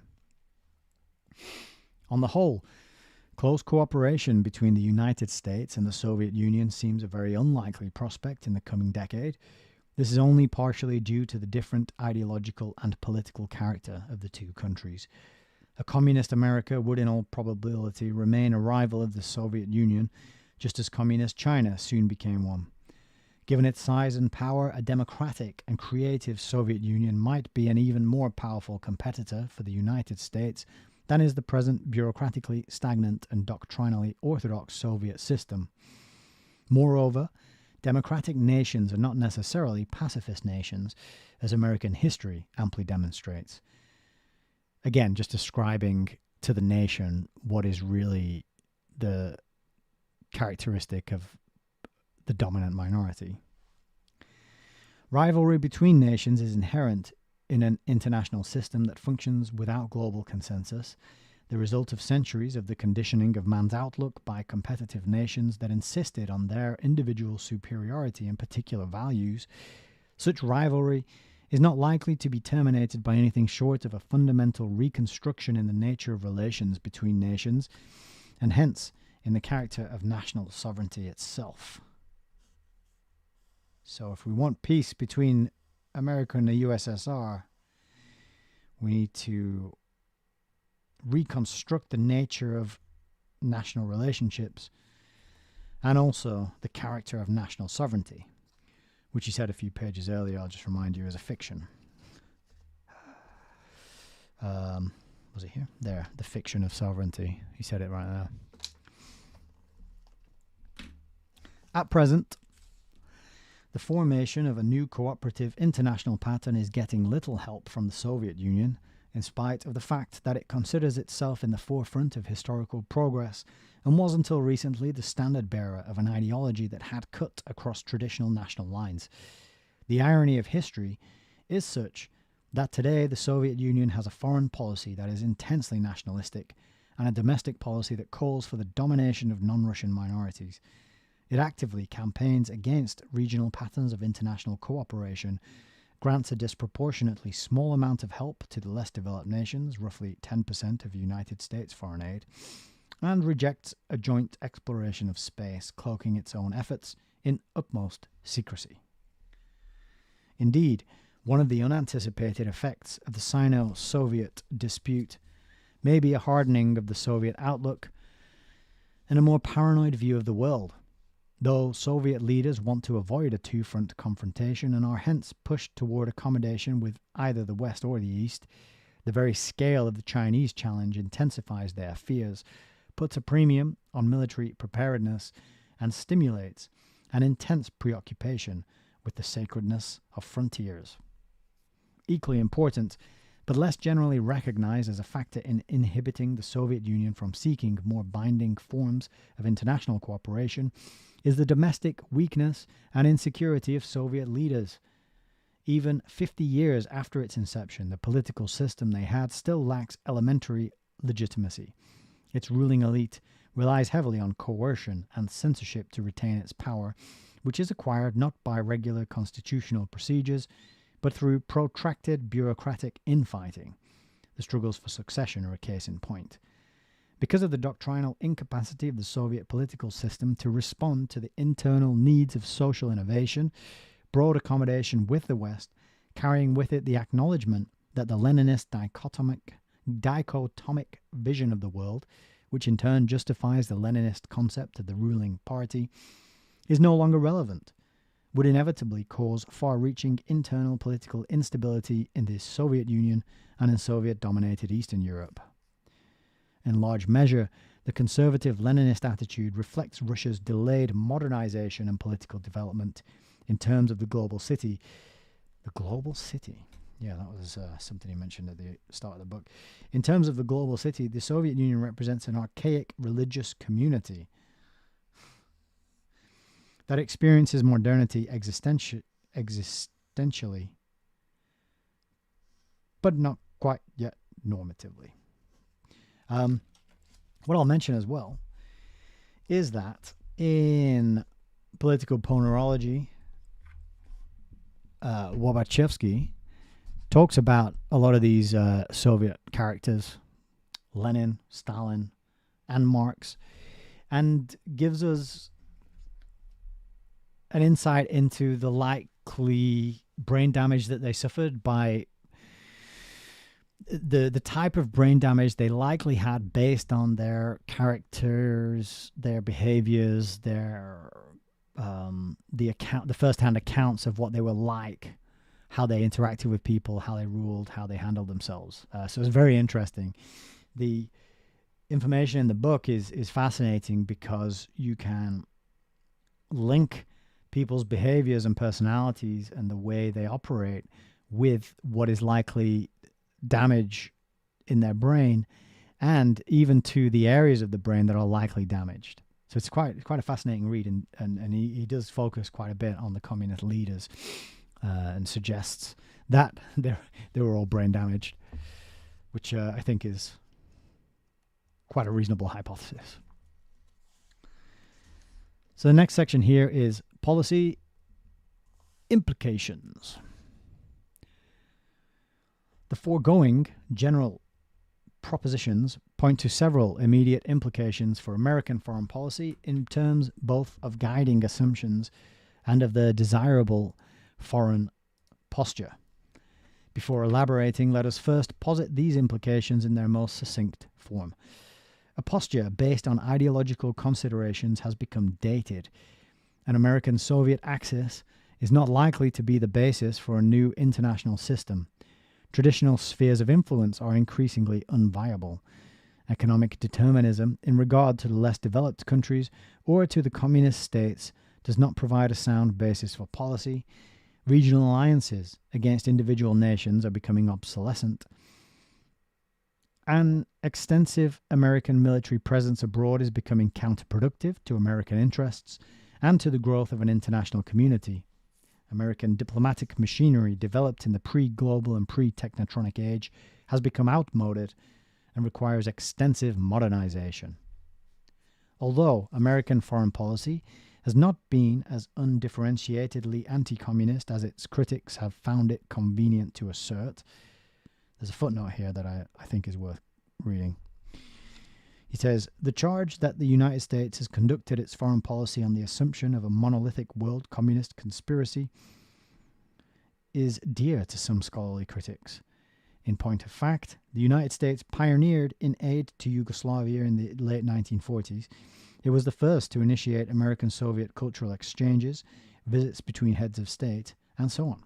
Well, not only that, but look at G. Edward Griffin's account of the founding and the creation of the UN, and where it was created. Its headquarters are in New York, and how many communists were involved and the positions that they held and hold in that organization, right? So yeah, the US has in many ways always been collaborating and cooperating with the communists, and the whole dialectic that was set up, the overt, simplified, kind of low resolution, good guys, bad guys narrative was always just that, just a smokescreen, just something for simplistic people to latch onto and believe in and scream and shout about. When the reality, of course, was much more nuanced and complicated, and not so black and white. But we'll go back to the text here. There has been a strong rhetorical tendency in American official circles to reduce international problems to an ideological confrontation and to identify radical change as contrary to American interests. Henceforth, local transformations in various parts of the world are less likely to be seen as part of a universal threat. In addition, the gradual pluralization of the communist world will continue to accelerate differences among the communist systems. This will reduce reliance on active American intervention, making it imperative, primarily in defense of concrete American interests or in response to an overt hostile act by a power with the potential to threaten the United States.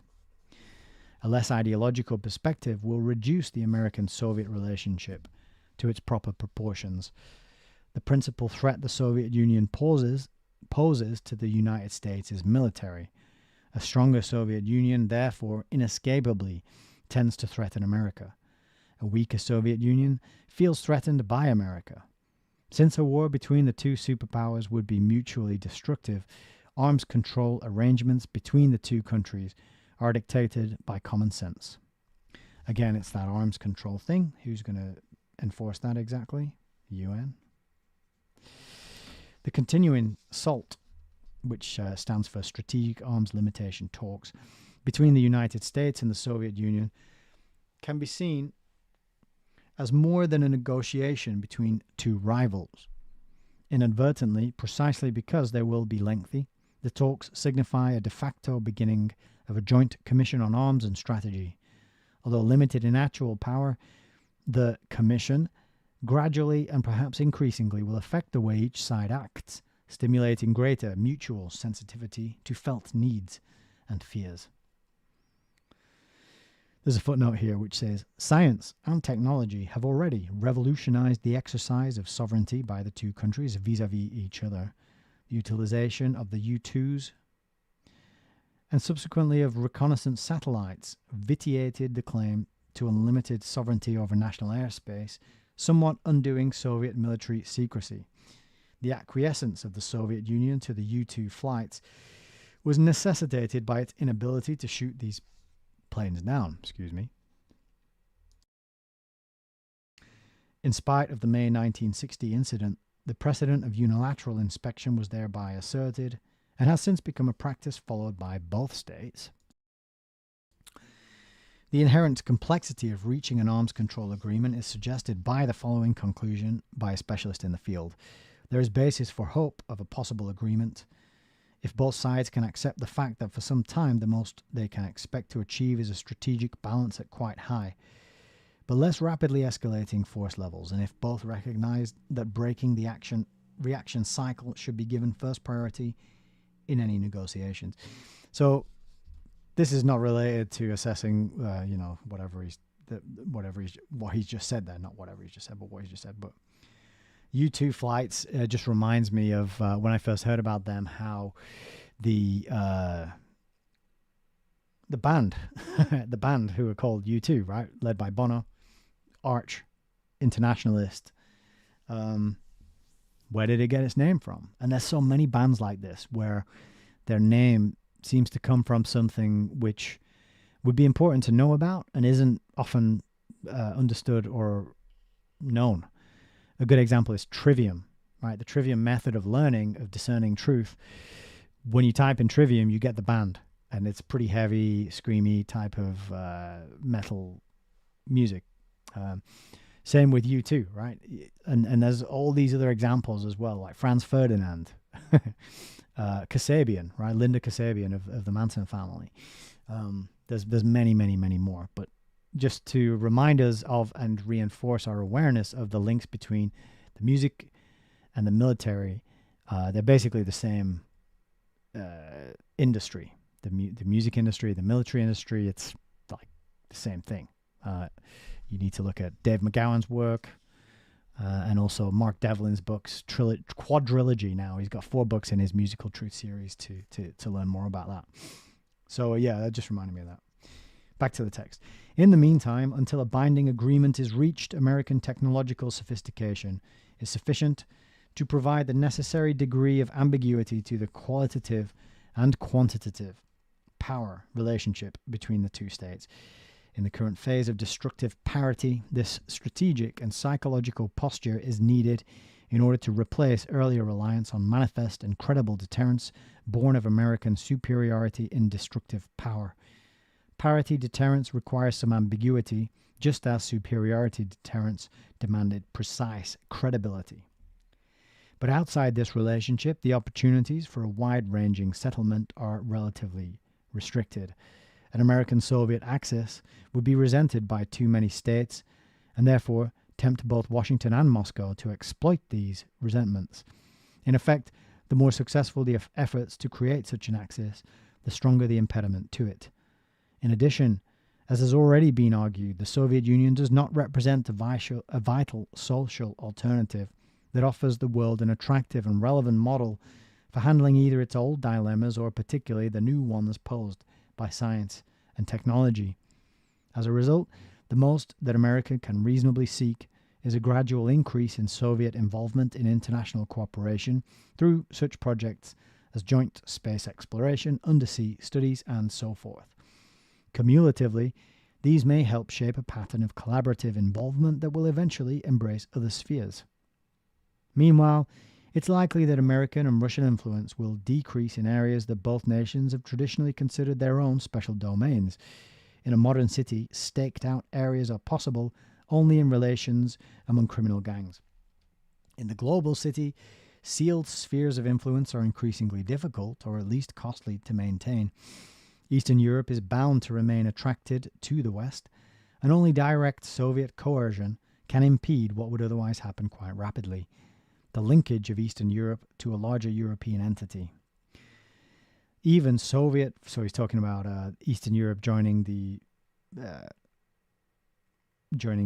something such as the EU, European Union. Even Soviet force will not be able to halt this process entirely. The traditional cultural attraction of the West is too strong, and it's currently reinforced by growing Eastern European recognition that, because of the technological gap between the East and the West, Russia cannot effectively help Eastern Europe to enter the post-industrial age. This attraction is healthy, for the gradual expansion of Eastern European links with Western Europe is bound to affect the Soviet Union as well and lessen its doctrinal orientation. The notion of a special relationship between the United States and Latin America is also bound to decay. Latin American nationalism, more and more radical as it widens its popular base, will be directed with increasing animosity against the United States, unless the United States rapidly shifts its own posture. Accordingly, it would be wise for the United States to make an explicit move to abandon the Monroe Doctrine and to concede that in the new global age, geographic or hemispheric contiguity no longer need to be politically decisive. Nothing could be healthier for Pan-American relations than for the United States to place them on the same level as its relations with the rest of the world, confining itself to emphasis on cultural political affinities, as it does with Western Europe, and economic social obligations, as it does with the less developed countries. It would also be advisable to view the question of the political development of both the communist and the developing countries with a great deal of patience. Just as the infusion of American power may not always be the solution, so reliance on economic growth is no guarantee of either democratization, political stability, or pro-Americanism. As has been pointed out, political change in the communist states is not a simple byproduct of economic development, and the susceptibility of the less developed countries to radical appeals rises as they begin to develop. Foreign aid and closer economic contacts are not a palliative for deep-rooted crises or a remedy for the ills of deeply entrenched ideological institutions. This argues for an approach to international economic relations and foreign aid that is increasingly depoliticized in form, even if the ultimate underlying purpose remains political. If that purpose is to promote the emergence of a more cooperative community of nations, irrespective of their individual internal systems, then it would be a step in the right direction to give international bodies a larger role in economic development and to start eliminating restrictions on trade. It would be more international bodies with a larger role and free trade deals, right? So that's your GATT and others. I think it's GATT, isn't it? The GATT Treaty. Such action is all the more likely to be eventually successful because it is less overtly political and is not geared to the expectations of rapid and basic political change achieved through direct economic leverage. A more detached attitude toward world revolutionary processes and a less anxious preoccupation with the Soviet Union would also help the United States to develop a different posture toward China. China and South Asia are heavily populated areas that have inherited from the past complex challenges to social organization and are still struggling with these old problems at a time when the advanced world is beginning to confront problems in new dimensions. Until links are established with China, and these can initially be sought and directed through Japan and Western Europe. Well, that's interesting, isn't it? Saying that before the creation and setting up of the Trilateral Commission. Because Trilateral Commission is Japan, Western Europe, and USA. And he's saying that working with through Japan and Western Europe, we can build links with China. So until links are established with China, China will remain an excluded and self-excluded portion of mankind, all the more threatening because its backwardness will increasingly be combined with massive nuclear power. Accordingly, the United States, instead of becoming an indirect Soviet ally against China, which is what Moscow obviously wants, should encourage efforts by other countries to seek ties with China.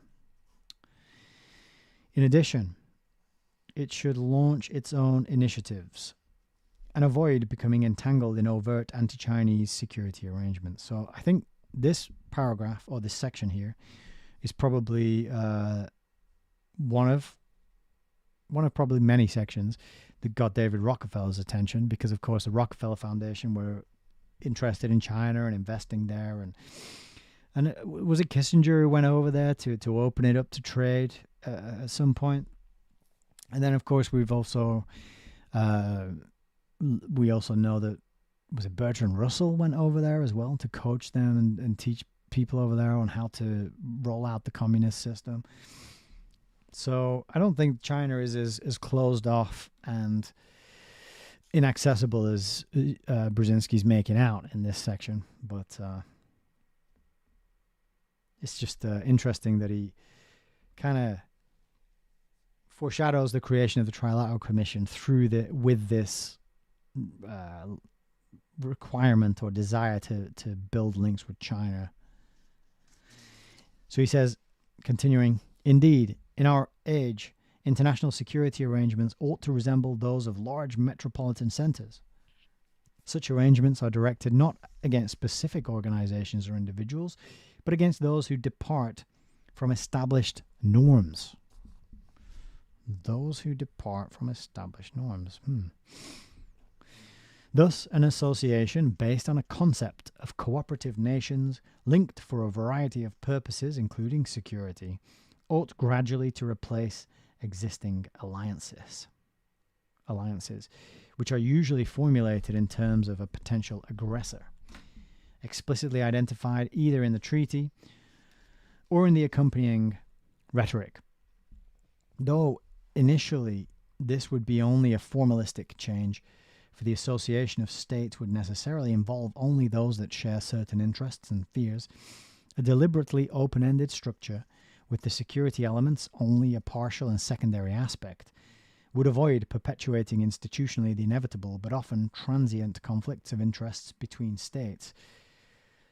So this is the new enemy to unite all the world's countries. It's those who depart from established norms. And that will cause the formation of this, what does he call it? Alliance.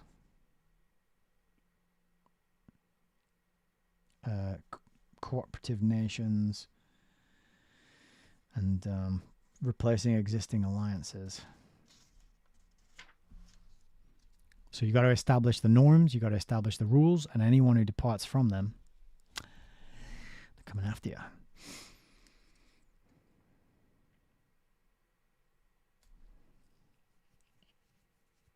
Continuing, evolution in the forms of international security would facilitate the gradual restructuring of the American defense posture, particularly by concentrating American military presence abroad in a few key countries. Except in countries that feel themselves directly threatened, prolonged United States military presence tends to galvanize political hostility toward the United States, even in traditionally friendly countries like Turkey. And though that presence was once wanted by the countries concerned, it has tended to become an American vested interest.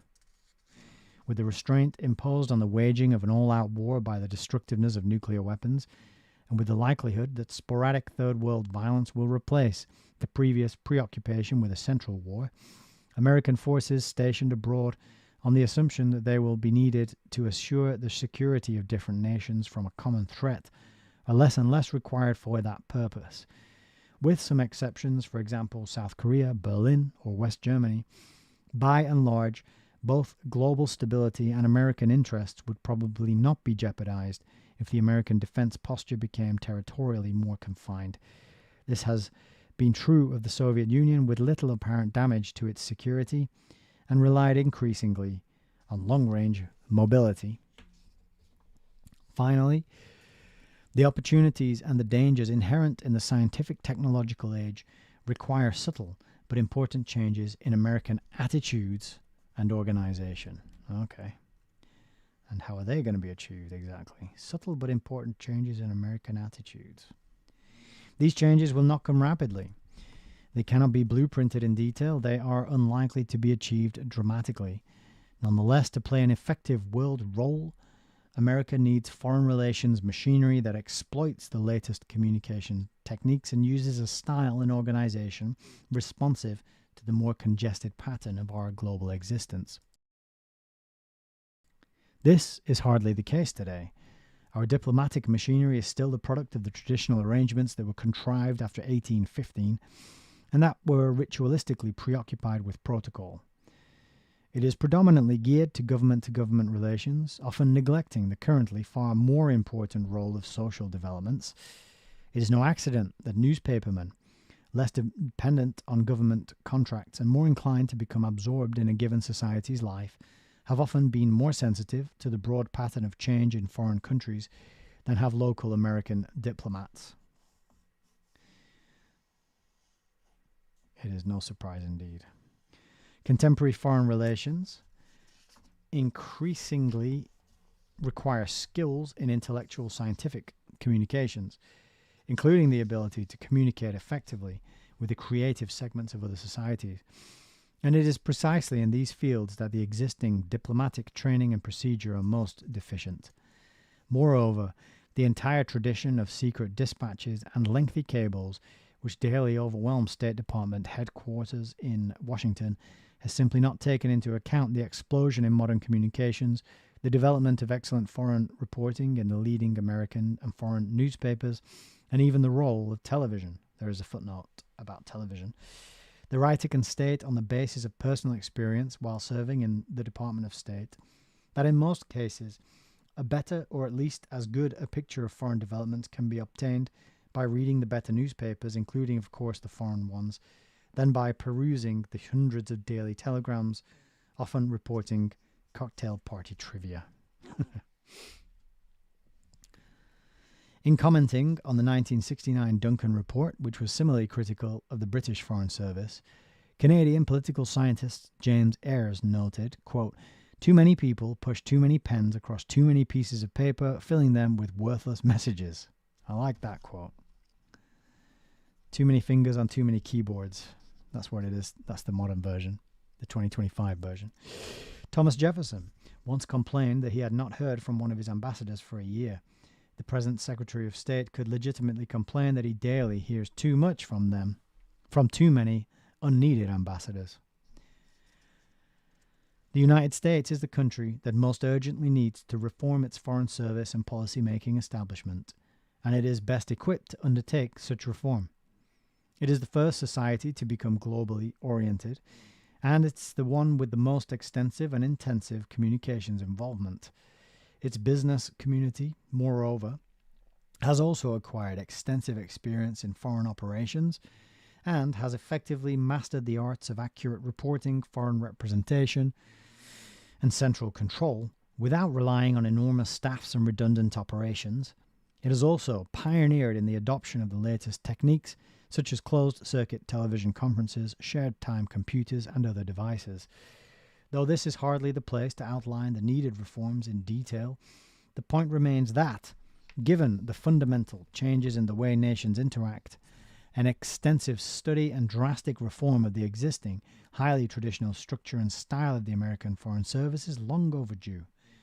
Wider diplomatic use of computers and direct sound and sight electronic communication should permit the reduction in size and number of United States foreign missions, making them operationally similar to the more efficient international corporations. Washington's policymaking process needs to be similarly streamlined and freed from its tangle of bureaucratic red tape. Yeah, interesting that he makes that comparison. We need to run it more like a corporation. So is this the final section? It's the final chapter, I think. Yeah, final chapter. So we got a community of developed nations. These more immediately necessary changes, excuse me, hang on a sec, let me clear my throat. These more immediately necessary changes must be reinforced by a broader effort to contain the global tendencies toward chaos. A community of the developed nations must eventually be formed if the world is to respond effectively to the increasingly serious crisis that in different ways now threatens both the advanced world and the third world. Persistent divisions among the developed states, particularly those based on outmoded ideological concepts, will negate the efforts of individual states to aid the third world. In the more advanced world, they could even contribute to a resurgence of nationalism. Oh no, not nationalism. So, Western Europe and Japan. From an American standpoint, the more important and promising changes in the years to come will have to involve Western Europe and Japan. The ability of these areas to continue to grow economically and to maintain relatively democratic political forms will more crucially affect the gradual evolution of a new international system than will likely changes in American-Soviet relations. Western Europe and Japan offer greater possibilities for initiatives designed to weave a new fabric of international relations. And because, like America, they are in the forefront of scientific and technological innovation, they represent the most vital regions of the globe. Yes, of course, you can't establish a one-world system without the necessary scientific and technological gadgetry. So we're seeing why the Trilateral Commission is focusing on bringing together Japan, Western Europe, and the US. Though some scholars emphasize the vitality of European nationalism, the broad thrust of Western European development is toward increasing cooperation and, much more important, toward a European consciousness. Well, is it? Is it really? I mean, I got a trilogy of books to recommend people. And I mentioned these before, but this scarf keeps falling down. I've got to. It's worth mentioning them again. You got to get The Blackening of Europe, volumes 1, 2, and 3 by Claire Ellis. If you want to know what's going on in Europe and the history behind it. From what she said and what I've read in those 3 books, the people of Europe kind of preferred having their separate countries and are really unhappy with the European Union. And from the way she tells the story, it's been done to them against their wishes, as is the case with the massive amounts of migration that's going on. So what he's saying here, he's poo-pooing the scholars that disagree with him. Oh, some scholars, but he doesn't mention their names or their arguments or their evidence, right? But yeah, European consciousness and the thrust of Western European development is increasing cooperation. He's acknowledging that the plan was to build this European Union and to force the people into it and to centralize the control over that whole area and set up this little headquarters in Brussels and all the chaos and the economic struggle and strife that has come off the back of that. And now the sort of existential threat that the native European populations all face due to this massive demographic engineering that's been going on and continues and is speeding up and gaining more momentum as the years fly by. So I think he's disingenuous here in this section, painting it as like, oh, it's what European people want. No, it's not at all. For the younger Europeans, Western Europe is already an entity in all but the political respect. Though still anachronistically governed by a series of provincial chieftains, their Europe is frontierless, open to unlimited tourism, to the almost unlimited movement of goods, and increasingly to the free flow of students and workers.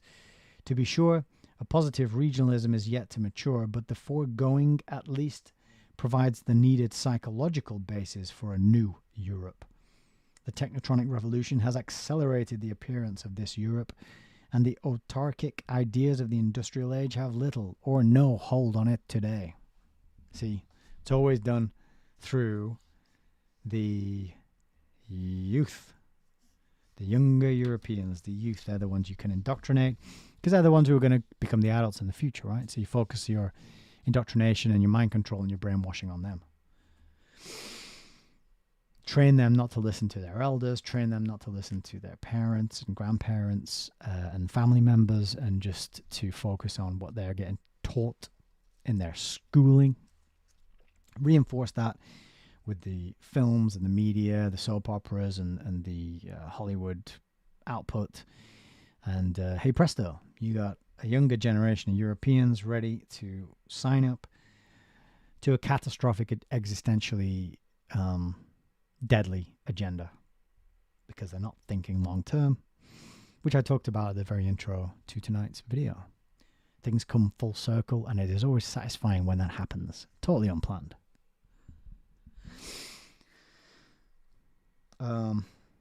In Europe, the impact of science and technology, though disruptive within some societies, particularly Italy, which is just completing the industrial phase of its development, has inspired increased cooperation. In Japan, however, which lacks the immediate external outlet that European unification provides for the Western Europeans, and which is subject to a highly visible American military political presence, it has had an internally aggravating effect.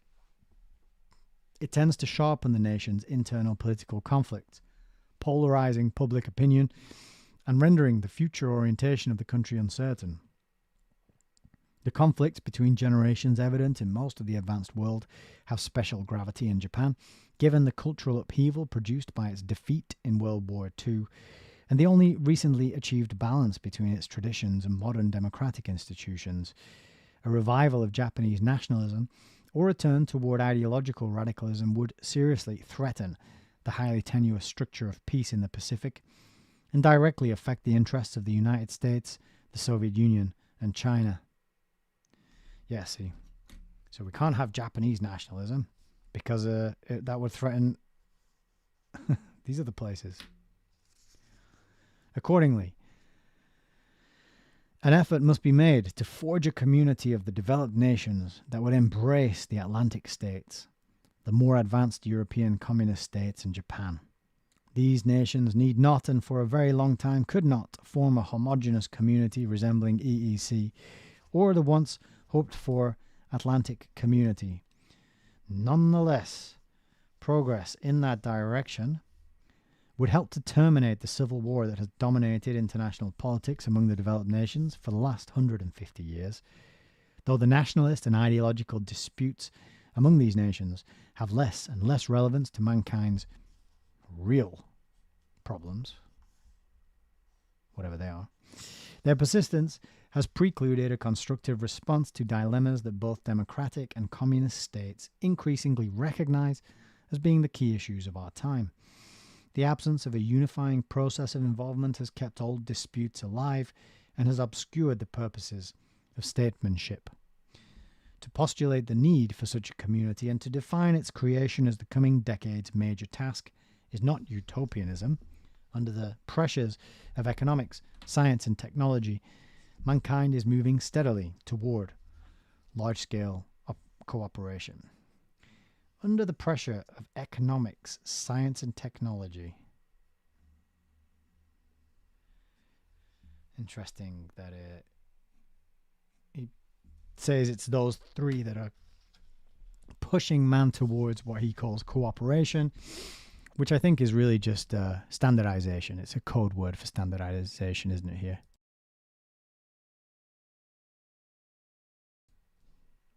Despite periodic reverses, all human history clearly indicates progress in that direction. The question is whether a spontaneous movement will suffice to counterbalance the dangers already noted, and since the answer is probably no, it follows that a realistic response calls for deliberate efforts to accelerate the process of international cooperation among the advanced nations. Deliberate efforts to accelerate the process of international cooperation among the advanced nations. He's talking about we need some sort of commission. Standardization is what he's talking about. But he's saying, we need to accelerate, which could be helped along if we just had, some sort of commission of unelected people working diligently at this all day long, every day, in a little building with their meetings that are private, giving their instructions to politicians such as Hillary Clinton. Oh no, it was CFR, wasn't it, that she went to when she said, "Oh, I just need to walk across the street for my instructions now." I think that was CFR, not Trilateral Commission. My bad. Continuing, movement toward a larger community of the developed nations will necessarily have to be piecemeal, and it will not preclude more homogeneous relationships within the larger entity. Moreover, such a community cannot be achieved by fusing existing states into one larger entity. The desire to create one larger formal state is itself an extension of reasoning derived from the age of nationalism. It makes much more sense to attempt to associate existing states through a variety of indirect ties and already developing limitations on national sovereignty. Yeah, so you start making them interdependent. You choose which ones are going to produce things and which ones are not. And then you set up these inflows and outflows of goods and make it so that no one country can get by or survive without that inflow from the other countries anymore, right? You remove their ability to produce a thing. You remove their ability to feed the people who live there, for example, and they become dependent on importing grain or rice or whatever it is from this other country. Bob's your uncle. You just strengthened that the ties between those two places, right? An indirect tie. Then you start to bring the students in, for example, and you give them visas and you give them scholarships, and you bring their young people in, and then you export your media and your Hollywood stuff and your Americanism, and you make America a desired place to be, and you make incentives for people to come and work from other countries. You give them better deals than they can get in their home country, for example, and by bits and these little adjustments and these little what does he say here? These little piecemeal changes, you gradually make these places interdependent. In this process, he says, continuing, the Soviet Union and Eastern Europe on the one hand and Western Europe on the other will continue for a long time to enjoy more intimate relationships within their own areas. That's unavoidable. The point, however, is to develop a broader structure that links the foregoing in various regional or functional forms of cooperation. Such a structure would not sweep aside United States-Soviet nuclear rivalry, which would remain the axis of world military might. But in the broader cooperative setting, the competition between the United States and the Soviet Union could eventually resemble in form late 19th century Anglo-French colonial competition. Fashoda did not vitiate the emerging European Entente. Movement towards such a community will in all probability require two broad and overlapping phases. The first of these would involve the forging of community links among the United States, Western Europe and Japan, as well as with other more advanced countries, for example, Australia, Israel and Mexico.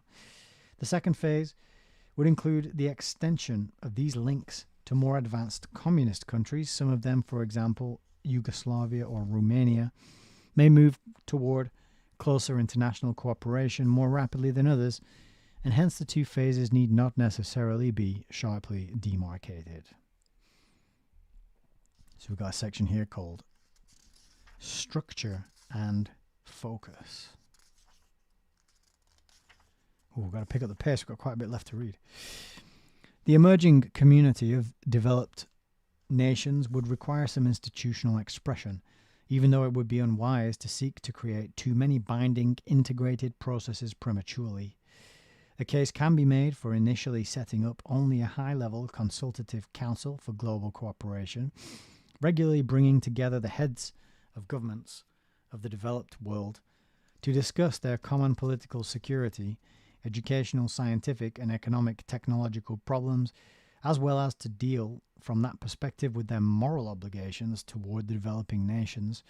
Some permanent supporting machinery could provide continuity to these consultations. Accordingly, such a Council for Global Cooperation would be something more than OECD in that it would operate on a higher level and would also be concerned with political strategy. Such a council. Planting the seed for a trilateral commission, isn't he? Operate on a higher level and would also be concerned with political strategy, but it would be more diffused than NATO in that it would not seek to forge integrated military political structures. Nevertheless, a council of this sort, perhaps initially linking only the United States, Japan and Western Europe, and thus bringing together the political leaders. This is his pitch for the Trilateral Commission, isn't it? And thus bringing together the political leaders of states sharing certain common aspirations and problems of modernity would be more effective in developing common programs than is the United Nations, whose efficacy is unavoidably limited by the Cold War and by North-South divisions. So more effective in developing common programs. So that's your standardization. The inclusion of Japan would be particularly important, both to the internal development of Japanese life and to the vitality of such a community. Japan is a world power, and in a world of electronic and supersonic communications, it is a psychological and political error to think of it as primarily an Asian nation. Japan needs an outlet commensurate with its own advanced development, not one that places it in the position of a giant among pygmies and that excludes it de facto from the councils of the real world powers. The regular American-Japanese cabinet-level talks are a desirable bilateral arrangement, but Japan will become more fully and creatively involved in world affairs in a larger setting of equal partners. Without such a larger setting, there is danger that the extraordinary pace of Japanese socio-economic development will become destructive. The automatic projections of Japanese growth into the future, made with increasing frequency in the late 1960s, are misleading. They do not make allowance for the destabilizing effect of the impact of change on Japanese traditions. There is a real possibility that in the 1970s Japan will undergo extremely upsetting internal conflicts unless in some way Japanese idealism is both stimulated and turned to goals larger than insular and personal hedonism. It's amazing how these internationalists always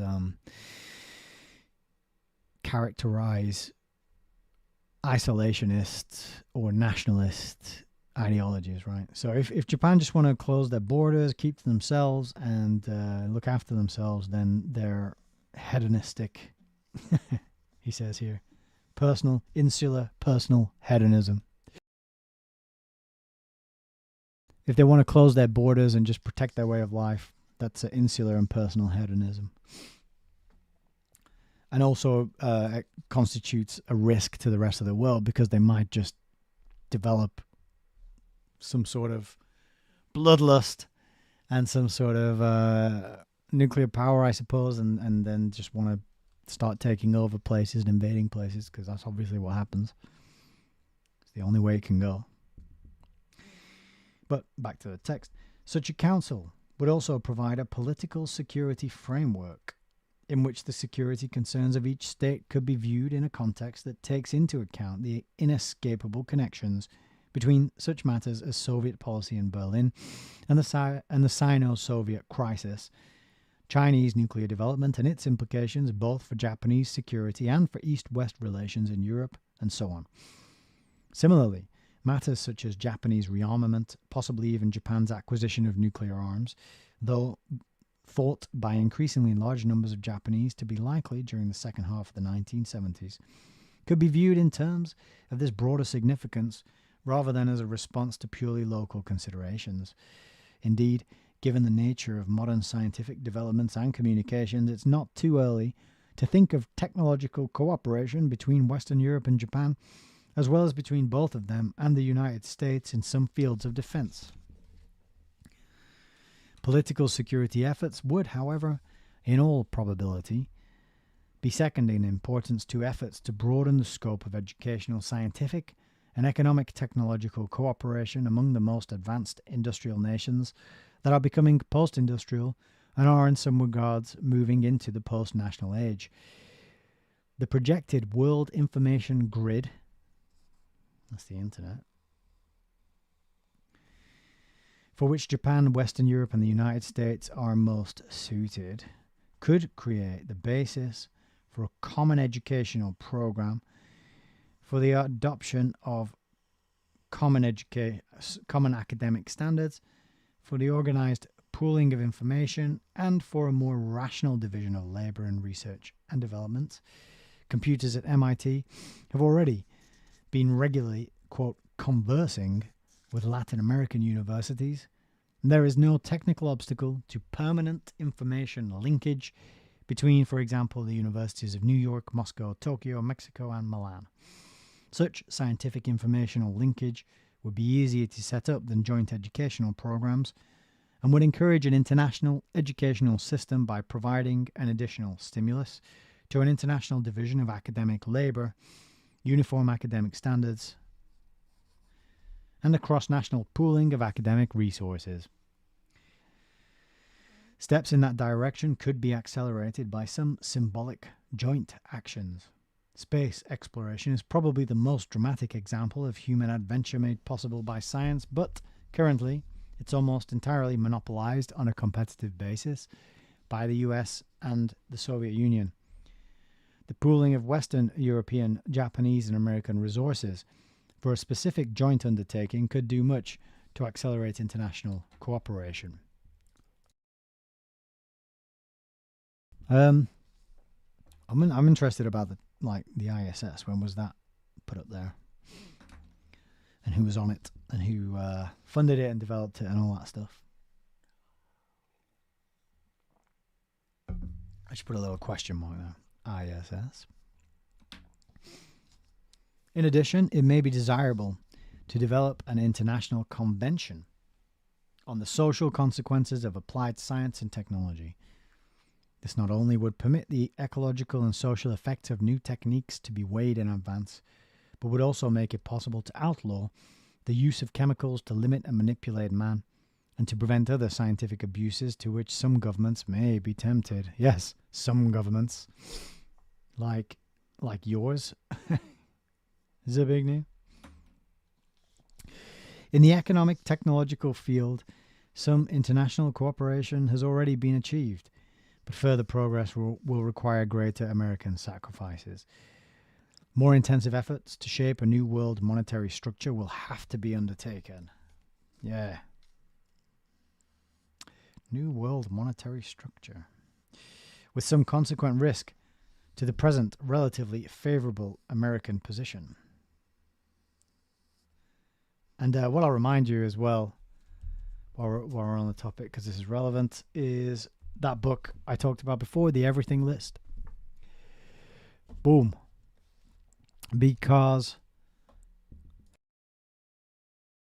excuse me, I got a bit of a tickly throat. The Everything List gives you that whole history of how gold was used as money in precious metals, and then people started trading notes, which were promissory notes that represented the precious metals.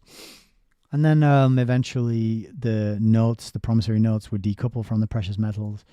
And instead of having and what happened was the dollar became the world's reserve currency, but when it became the world's reserve currency, it was backed by gold. And then in the 70s, so probably not long after this book came out, Richard Nixon decoupled the dollar from the gold, which made all the world's currencies worthless fiat. Backed by nothing. So the timing is quite interesting. But that story is in the Everything List, and it's quite a ripping yarn. I don't know. When I wear a scarf, it makes me feel like I should use phrases such as ripping yarn a bit more often.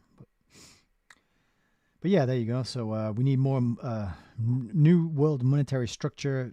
Zbigniew says it in 1970, and then in 72 or 74, Nixon takes the dollar off the gold standard, effectively making all the world's currencies in one fell swoop backed by nothing, which is quite amazing.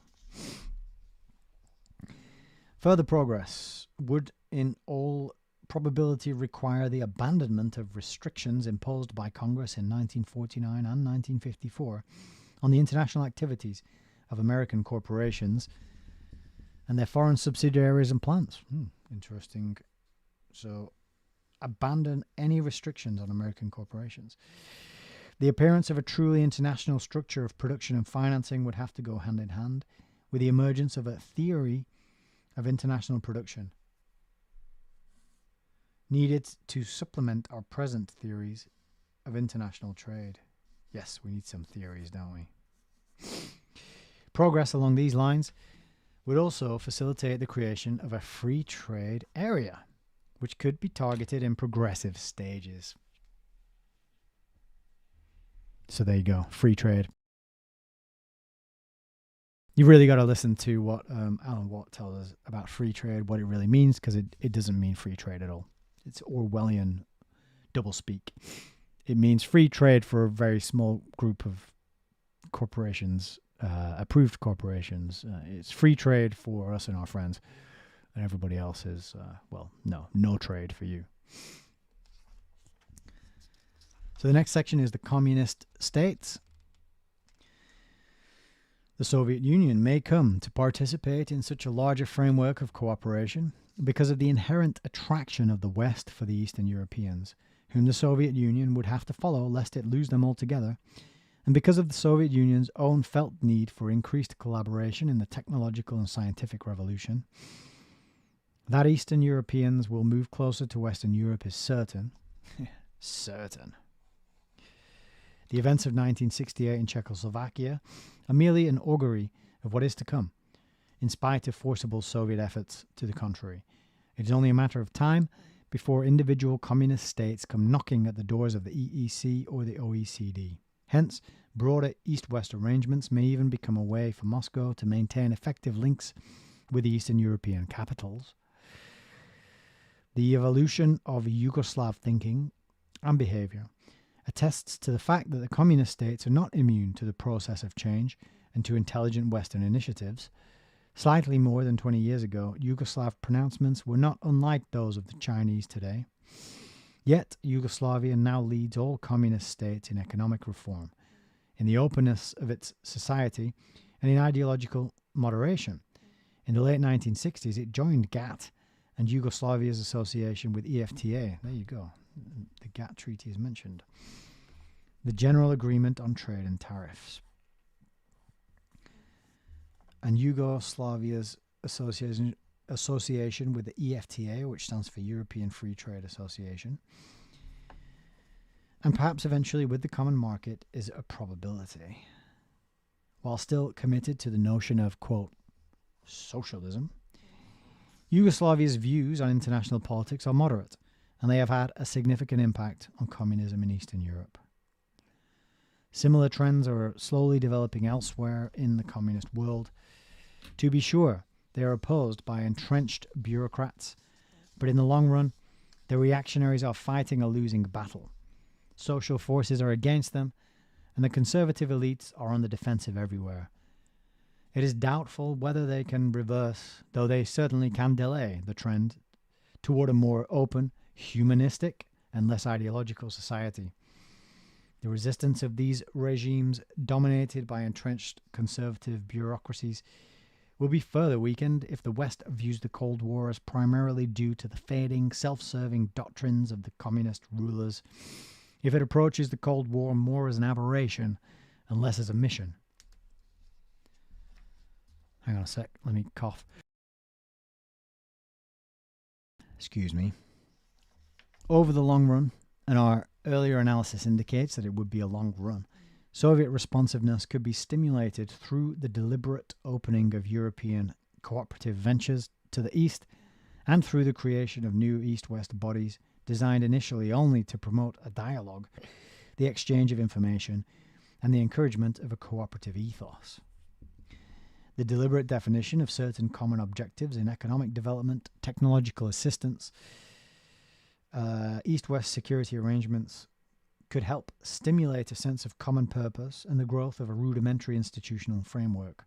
For example, through formal links in the economic sphere between OECD and the Council for Mutual Economic Assistance, in the security sphere between NATO and the Warsaw Pact, and through United States-Soviet arms control arrangements, or by the creation of an informal East-West political consultative body.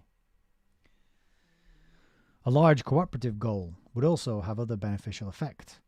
For one thing, it's likely that the Soviet Union would initially demonstrate hesitancy or even hostility in the face of Western initiative. Therefore, an approach based on bilateral American-Soviet accommodation, as advocated by some Americans, might prove to be abortive and would consequently intensify tensions. But efforts to create a larger cooperative community need not be halted by initial Soviet reluctance, nor can they be easily exploited by Moscow to perpetuate the Cold War. On the contrary, Soviet resistance would only result in more costly Soviet isolation. By seeking to cut Eastern European off from the West, the Soviet Union would inevitably also deny itself the fruits of closer East-West technological cooperation. In 1985, the combined GNP of the United States, Western Europe, and Japan will be roughly somewhere around $3 trillion, or 4 times that of the likely Soviet GNP, assuming a favorable growth rate for the Soviets. With some Eastern European states gradually shifting toward greater cooperation with EEC and OECD, the Soviet Union could abstain only at great cost to its own development and world position.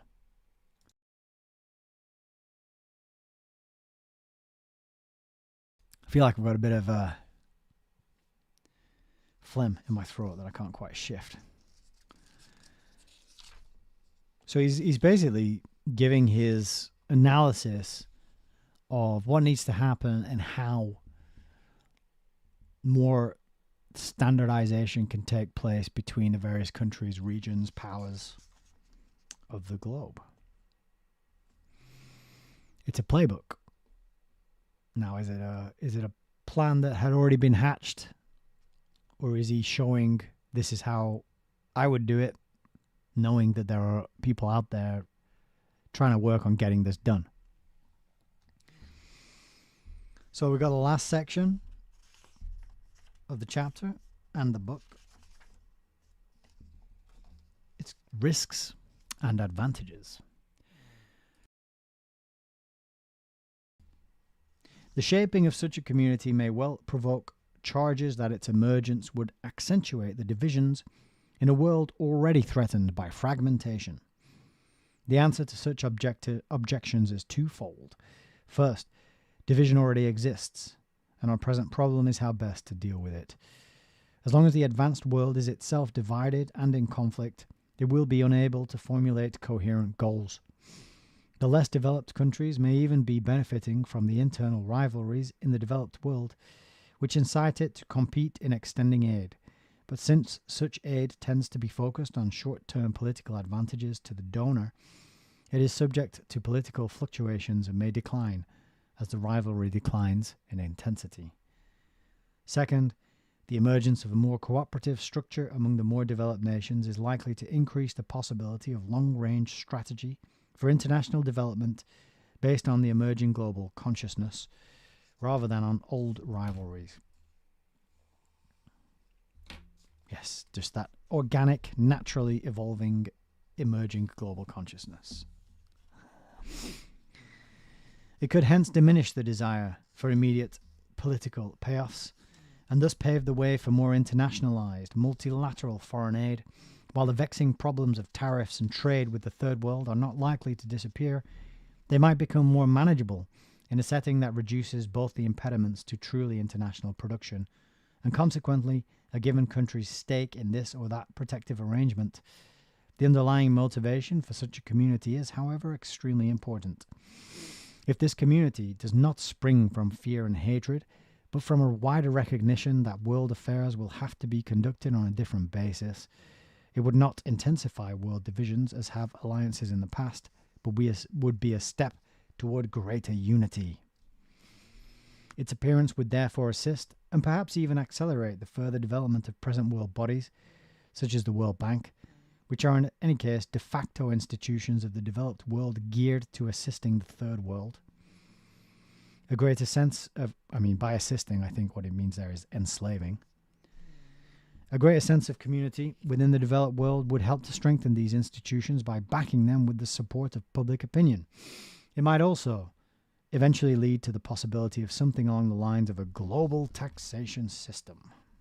Because isn't that what everybody wants?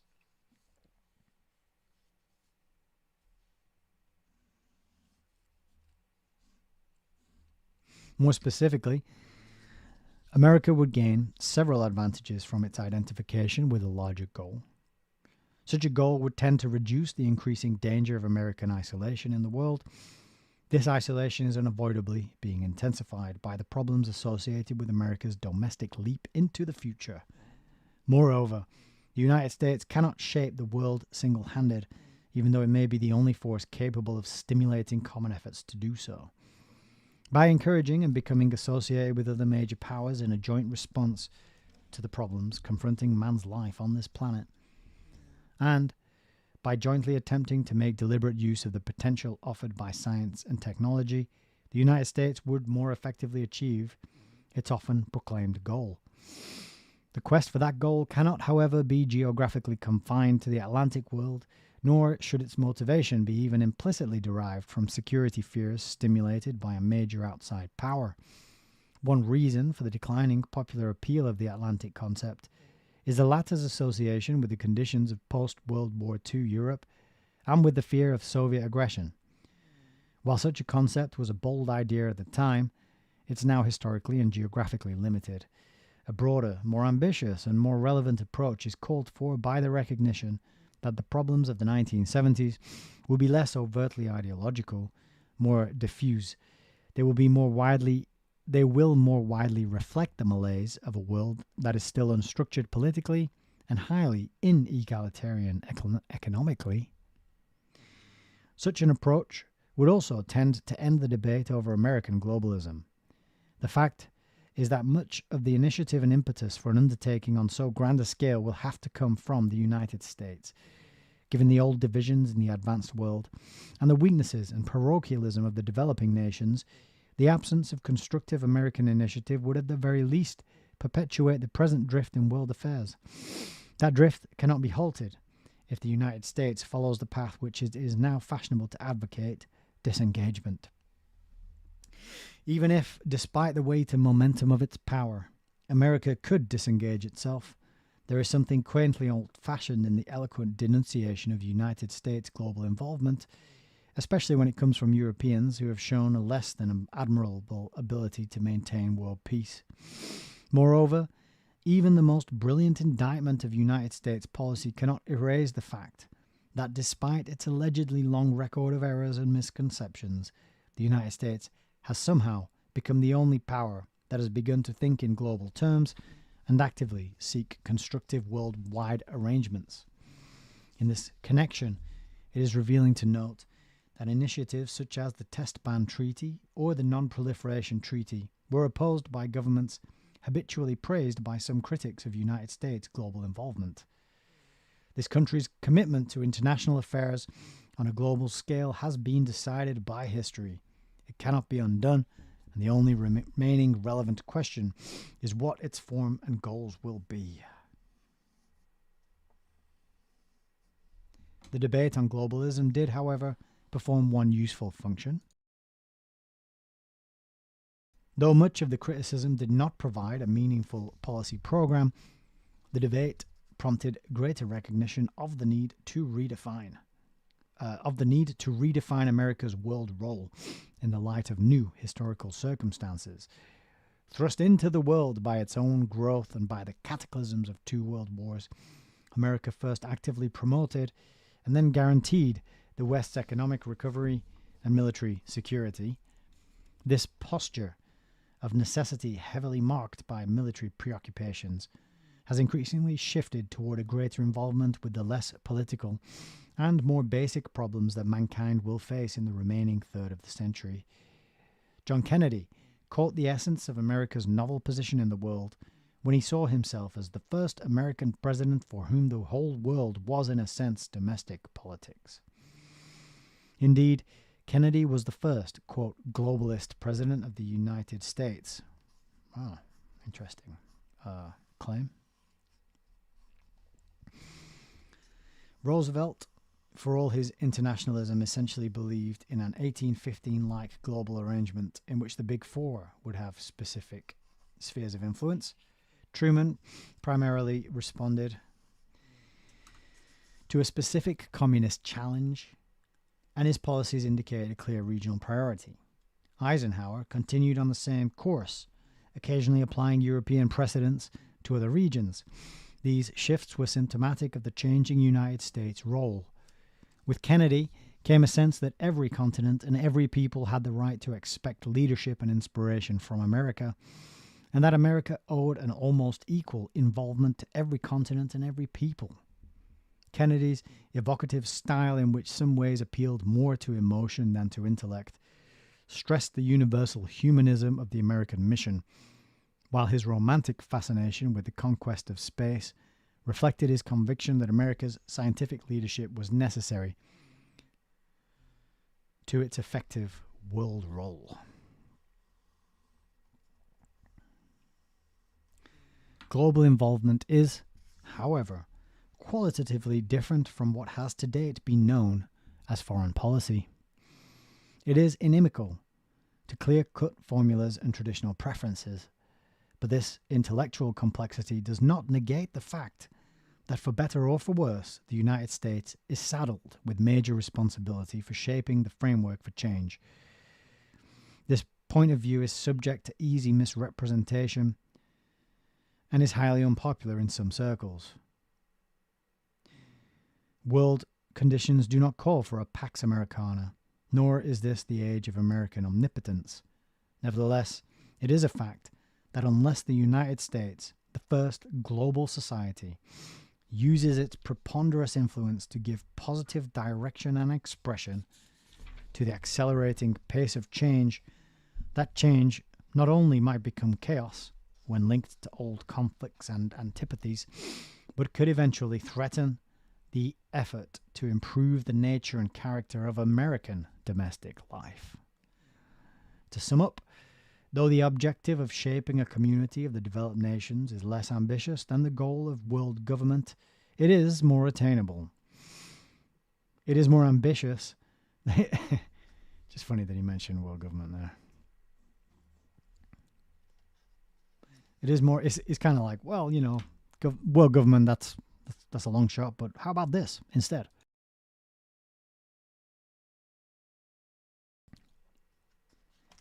It is more ambitious than the concept of an Atlantic community, but historically more relevant to the new spatial revolution. Though cognizant of present divisions between communist and non-communist nations, it attempts to create a new framework for international affairs. A new framework for international affairs, not by exploiting these divisions, but rather by striving to preserve and create openings for eventual reconciliation. Finally, it recognizes that the world's developed nations have a certain affinity, and that only by nurturing a greater sense of communality among them can an effective response to the increasing threat of global fragmentation, which itself intensifies the growing worldwide impatience with human inequality, be mounted. There is thus a close conjunction between the historic meaning of America's internal transition and America's role in the world. Earlier in this book, domestic priorities were reduced to three large areas: the need for an institutional realignment of American democracy to enhance social responsiveness and blur traditional distinctions between governmental and non-governmental social processes, the need for anticipatory institutions to cope with the unintended consequences of technological scientific change, the need for educational reforms to mitigate the effects of generational and racial conflict and promote rational humanist values in the emerging new society. The international equivalents of our domestic needs are similar. The gradual shaping of a community of the developed nations would be a realistic expression of our emerging global consciousness, concentrating on disseminating scientific and technical knowledge, would reflect a more functional approach to man's problems, emphasizing ecology rather than ideology. Both the foregoing would help to encourage the spread of a more personalized, rational humanist world outlook that would gradually replace the institutionalized religions, ideological, and intensely national perspectives that have dominated modern history. Okay, there it is. The university is replacing the church. Remember, he said that earlier on as well. And he wants this rational humanism with an emphasis on ecology to replace institutionalized religions and nationalism. And hasn't that happened? But whatever the future may actually hold for America and for the world, the technotronic age, by making so much more technologically feasible and electronically accessible, make deliberate choice about more issues than imperative. Reason, belief, and values will interact intensely, putting a greater premium than ever before on the explicit definition of social purposes. To what ends should our power be directed? How should our social dialogue be promoted? In what ways should the needed action be taken? These are both philosophical and political issues. In the technotronic era, philosophy and politics will be crucial. That is the end of Part 5, Chapter 2, A Community of Developed Nations. No, Chapter 3, Apologies. And then we're into the reference notes and the index, and I don't think there's a bibliography. No, just a reference notes and index in the end there. But there you go. We did it. We got to the end. And that last page and a half, that was really helpful. Just to recap what he said about America. Blurring the line here. This bit I've forgotten about. Blurring the line between government and non-governmental processes. Blurring traditional distinctions between governmental and non-governmental processes. So it's that public-private partnerships coming into play, which he did talk about earlier in the book. World government, bit ambitious. Let's try this instead. So has that got a mention? And then he talks about how philosophy is going to be crucial, but he tells you what the philosophy is going to be. It's this rational humanist values. And remember, he did talk about Marxism as a humanist system.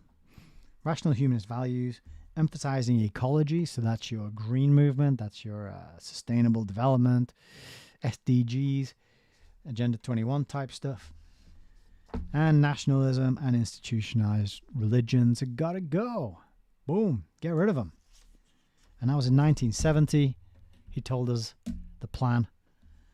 And we're reading it here in 2025 on the 19th of December.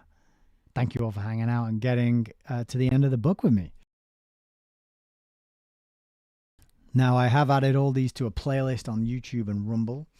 And if anybody wants to go back and revisit some of the earlier videos.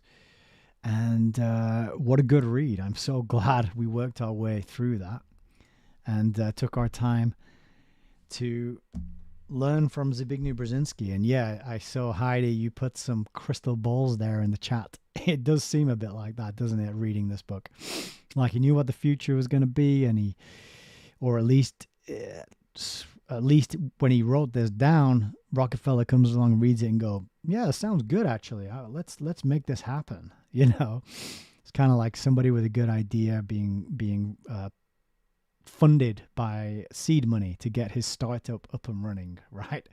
Talks about this, we need this council to standardize America, Western Europe, and Japan, because that's where all the technology is coming from, and the technology is going to be needed to bring together this association of countries, because world government's a bit ambitious, so let's do this first as a stepping stone toward that, to standardize these countries. And yeah, it's like he put his plan out there, and then it was either the plan all along, or they just read this and said, I like this guy's jib, let's fund him, let's bring him aboard, let's make this council a reality. Although we've already got the Council on Foreign Relations, so we'll give this one a slightly different name. We'll call it a commission. And the Trilateral Commission was born. It is quite hot wearing a shawl as a scarf, I will say. But that was good. And Melissa said, where's your pipe and brandy? Well, that is a good question. Maybe Santa Claus, Satan Claus will get me a bottle and a pipe for Christmas. Heidi says, your reading is excellent, Nick. Well, thank you very much. I appreciate the kind words. And I appreciate having you here in the audience, showing up, sharing comments, and being part of it. You know, it's all about people showing up and being part of it. That's what really makes it special. I'd still be doing it even if nobody was tuning in. But it's nice that people show up and have a back and forth in the chat and build a little community of people who want to learn from books, because we're inundated with AI slop and outrage and clickbait and fear porn and all that stuff. And I just don't think it is conducive to learning, to be spending too much time on all that nonsense. So let's get into the books and let's do a bit of reading. So I will just remind people that we've got Political Ponerology. This book was actually suppressed by Zbigniew Brzezinski. I forgot to mention that earlier, but we're reading that through right now in the book club. Link to the book club is at allmylinks.com/Hayes Review. It's going below the screen right now. It's there. I'm just going to follow it along. That's a link to the book club. You can join in, get the replays of this reading, and or you can join the weekly discussions that we have every Tuesday for 2 hours. So get in there and get involved. Learn about the book that was suppressed by Zbigniew Brzezinski, because this was written, and it's interesting. It was written in the 80s, and it's interesting that Zbigniew suppressed it because his university thesis was on totalitarianism. So you'd think it would be something he'd like to be interested in and want to endorse and want to get out there. But by that point, I think he'd been well and truly brought into the fold, and he knew where his bread was getting buttered. Is that the saying? You got to know where your bread gets buttered? I might be getting a bit tired and messing things up. Don't forget, coming up next year, we're going to be reading Foundations, The Power and Influence next on the channel. Goodness gracious me, we are clocking up some fantastic books in the archive here. So don't forget, there's playlists with all the readings and the previous books. What are we on now? 14 books? This might be the 15th, I think. And these really do all link together and paint a fantastic picture of how the world really works. And this kind of material is overlooked. And we hear about it from time to time, people's interpretations, their summaries. But this is going in there, reading it for ourselves. There's nothing quite like it. You know, you could get an AI to summarize these books for you, but it's not going to be the same, is it? It's like listening to someone tell you about their holiday versus going there yourself. It's just never going to be as good, as valuable, as useful. And I think spending the time to actually get in there, read it, and understand it for ourselves, that's the way forward. It's the way of the future. Do not forget, please, consider grabbing yourself a copy of the Everything List, Your Future in a Tokenized World. It's timely, it's important, it's urgent, and it's critical. And it's a ripping yarn. This one really is a ripping yarn. This one really is, because it's told in that way, like a story. And it moves pretty fast, and it's amazing to get you up to speed where we're at in the financial systems and where we're going and what's coming next, right? And I think there might be some advice in here about what to do next. I think there is a bit at the end. What to do next, if I'm not mistaken. Don't let me down. Oh, there's further information. Yeah, I could be wrong about that. But that's really worth getting, and I'm going to be finishing off reading that. And hopefully talking to Mr. Foster himself, and I'll be bringing that interview sometime in the new year. I'm going to make more of an effort in the new year to talk with authors. I'll show you this pile that I've got. In fact, I'll just flash this up. So this pile that I have over here, I'll just put the book cam up to show you. That pile there. That's all books either by people I know already, or I'm in contact with, or who have sent me copies of things they'd like me to review, or they've said that they will talk to me in an interview. So that's something I want to focus on in the new year, is more authors and more interviews with people to help them get their message out, get their books out, and do a bit of a quid pro quo. They talk to me, I get some content, they sell a few more books, and we all get to do more learning. So that's a bit of a focus and a goal for me in the new year. I look in the mirror and I think, do you know what? I'm not doing enough. I'm just not doing enough. That's what I think all the time. So I'm going to try and do some more. Also coming up, going to be talking to Melissa, finishing off our conversation about That Hideous Strength, C.S. Lewis's space trilogy. We've got that penciled in soon, hopefully before Christmas. That is the intention. And I think we should make that happen, because while it's fresh, it's going to be a four-part series that I think is really valuable. It's a great book. I'm loving it. I haven't finished it. I don't know how it ends, so I need to get on with that and get it read. So very much looking forward to having that conversation as well. That's going to be coming out soon. So I think we're going to leave it there. We've done it. We've done another book. There it is. One last time, have a look at that horrific, evil, demonic sigil on the front. You know, give it a bit of a, I don't know. I was going to say spit on it, but don't, because it's quite a valuable book, and you don't want to, you don't want to be spitting on your computer screen either. Maybe just give it one of them like as we like to do in England. So yeah, thanks for hanging out, especially for this finale. It is Christmas time. I hope you have a wonderful time, whatever it is that you're doing, whoever it is you're spending it with. If you just tuned in late, go back to the beginning of the video for my Christmas message. It's in the first half an hour there. But, you know, it's the season and it means different things to different people. And we got to make of it what we can, given the time we've got, the resources we have, the obligations and the duties and the networks, the friends and the families and everything and the situations. It's an opportunity. However way you slice it, however you feel about it, this is an opportunity. We're heading into the longest day of the year. We're going to be heading out of that soon. Days will be getting longer again, heading into spring, the new beginnings, the new life, the optimism and the feel-good of summer and sunshine, at least here in the UK anyway, where we can look forward to a bit of daylight because we don't get a lot of it at this time of year. So, you know, we're almost over that little hump of the shortest day and then going back into the upswing where things start to feel good and feel better. So, you know, take care of yourselves and each other. Just be good to yourselves. Be kind to yourselves. Give yourselves the love and the compassion and the patience that you would extend to a friend or a loved one, right? Give it to yourself first. Make an extra special effort to be extra kind and loving to yourself. And then once you have that love within you because you gave it to yourself, then you can give it to other people, right? And then you can make that change. As Michael Jackson said, if you want to make a change in the world, take a look at yourself and make that change. So there you go. I'm going to end it there. Thank you all for hanging out. This was a bit of a long one, but it's the finale, so it's always good to go on for a little bit longer. Take care of yourselves. I hope you have a wonderful Christmas and a fantastic new year. allmylinks.com/Hayes Reviews. You can follow me, find me, get in touch with me. I would love to hear from you if you've got book recommendations, feedback, suggestions, anything like that, questions, comments, concerns, conundrums.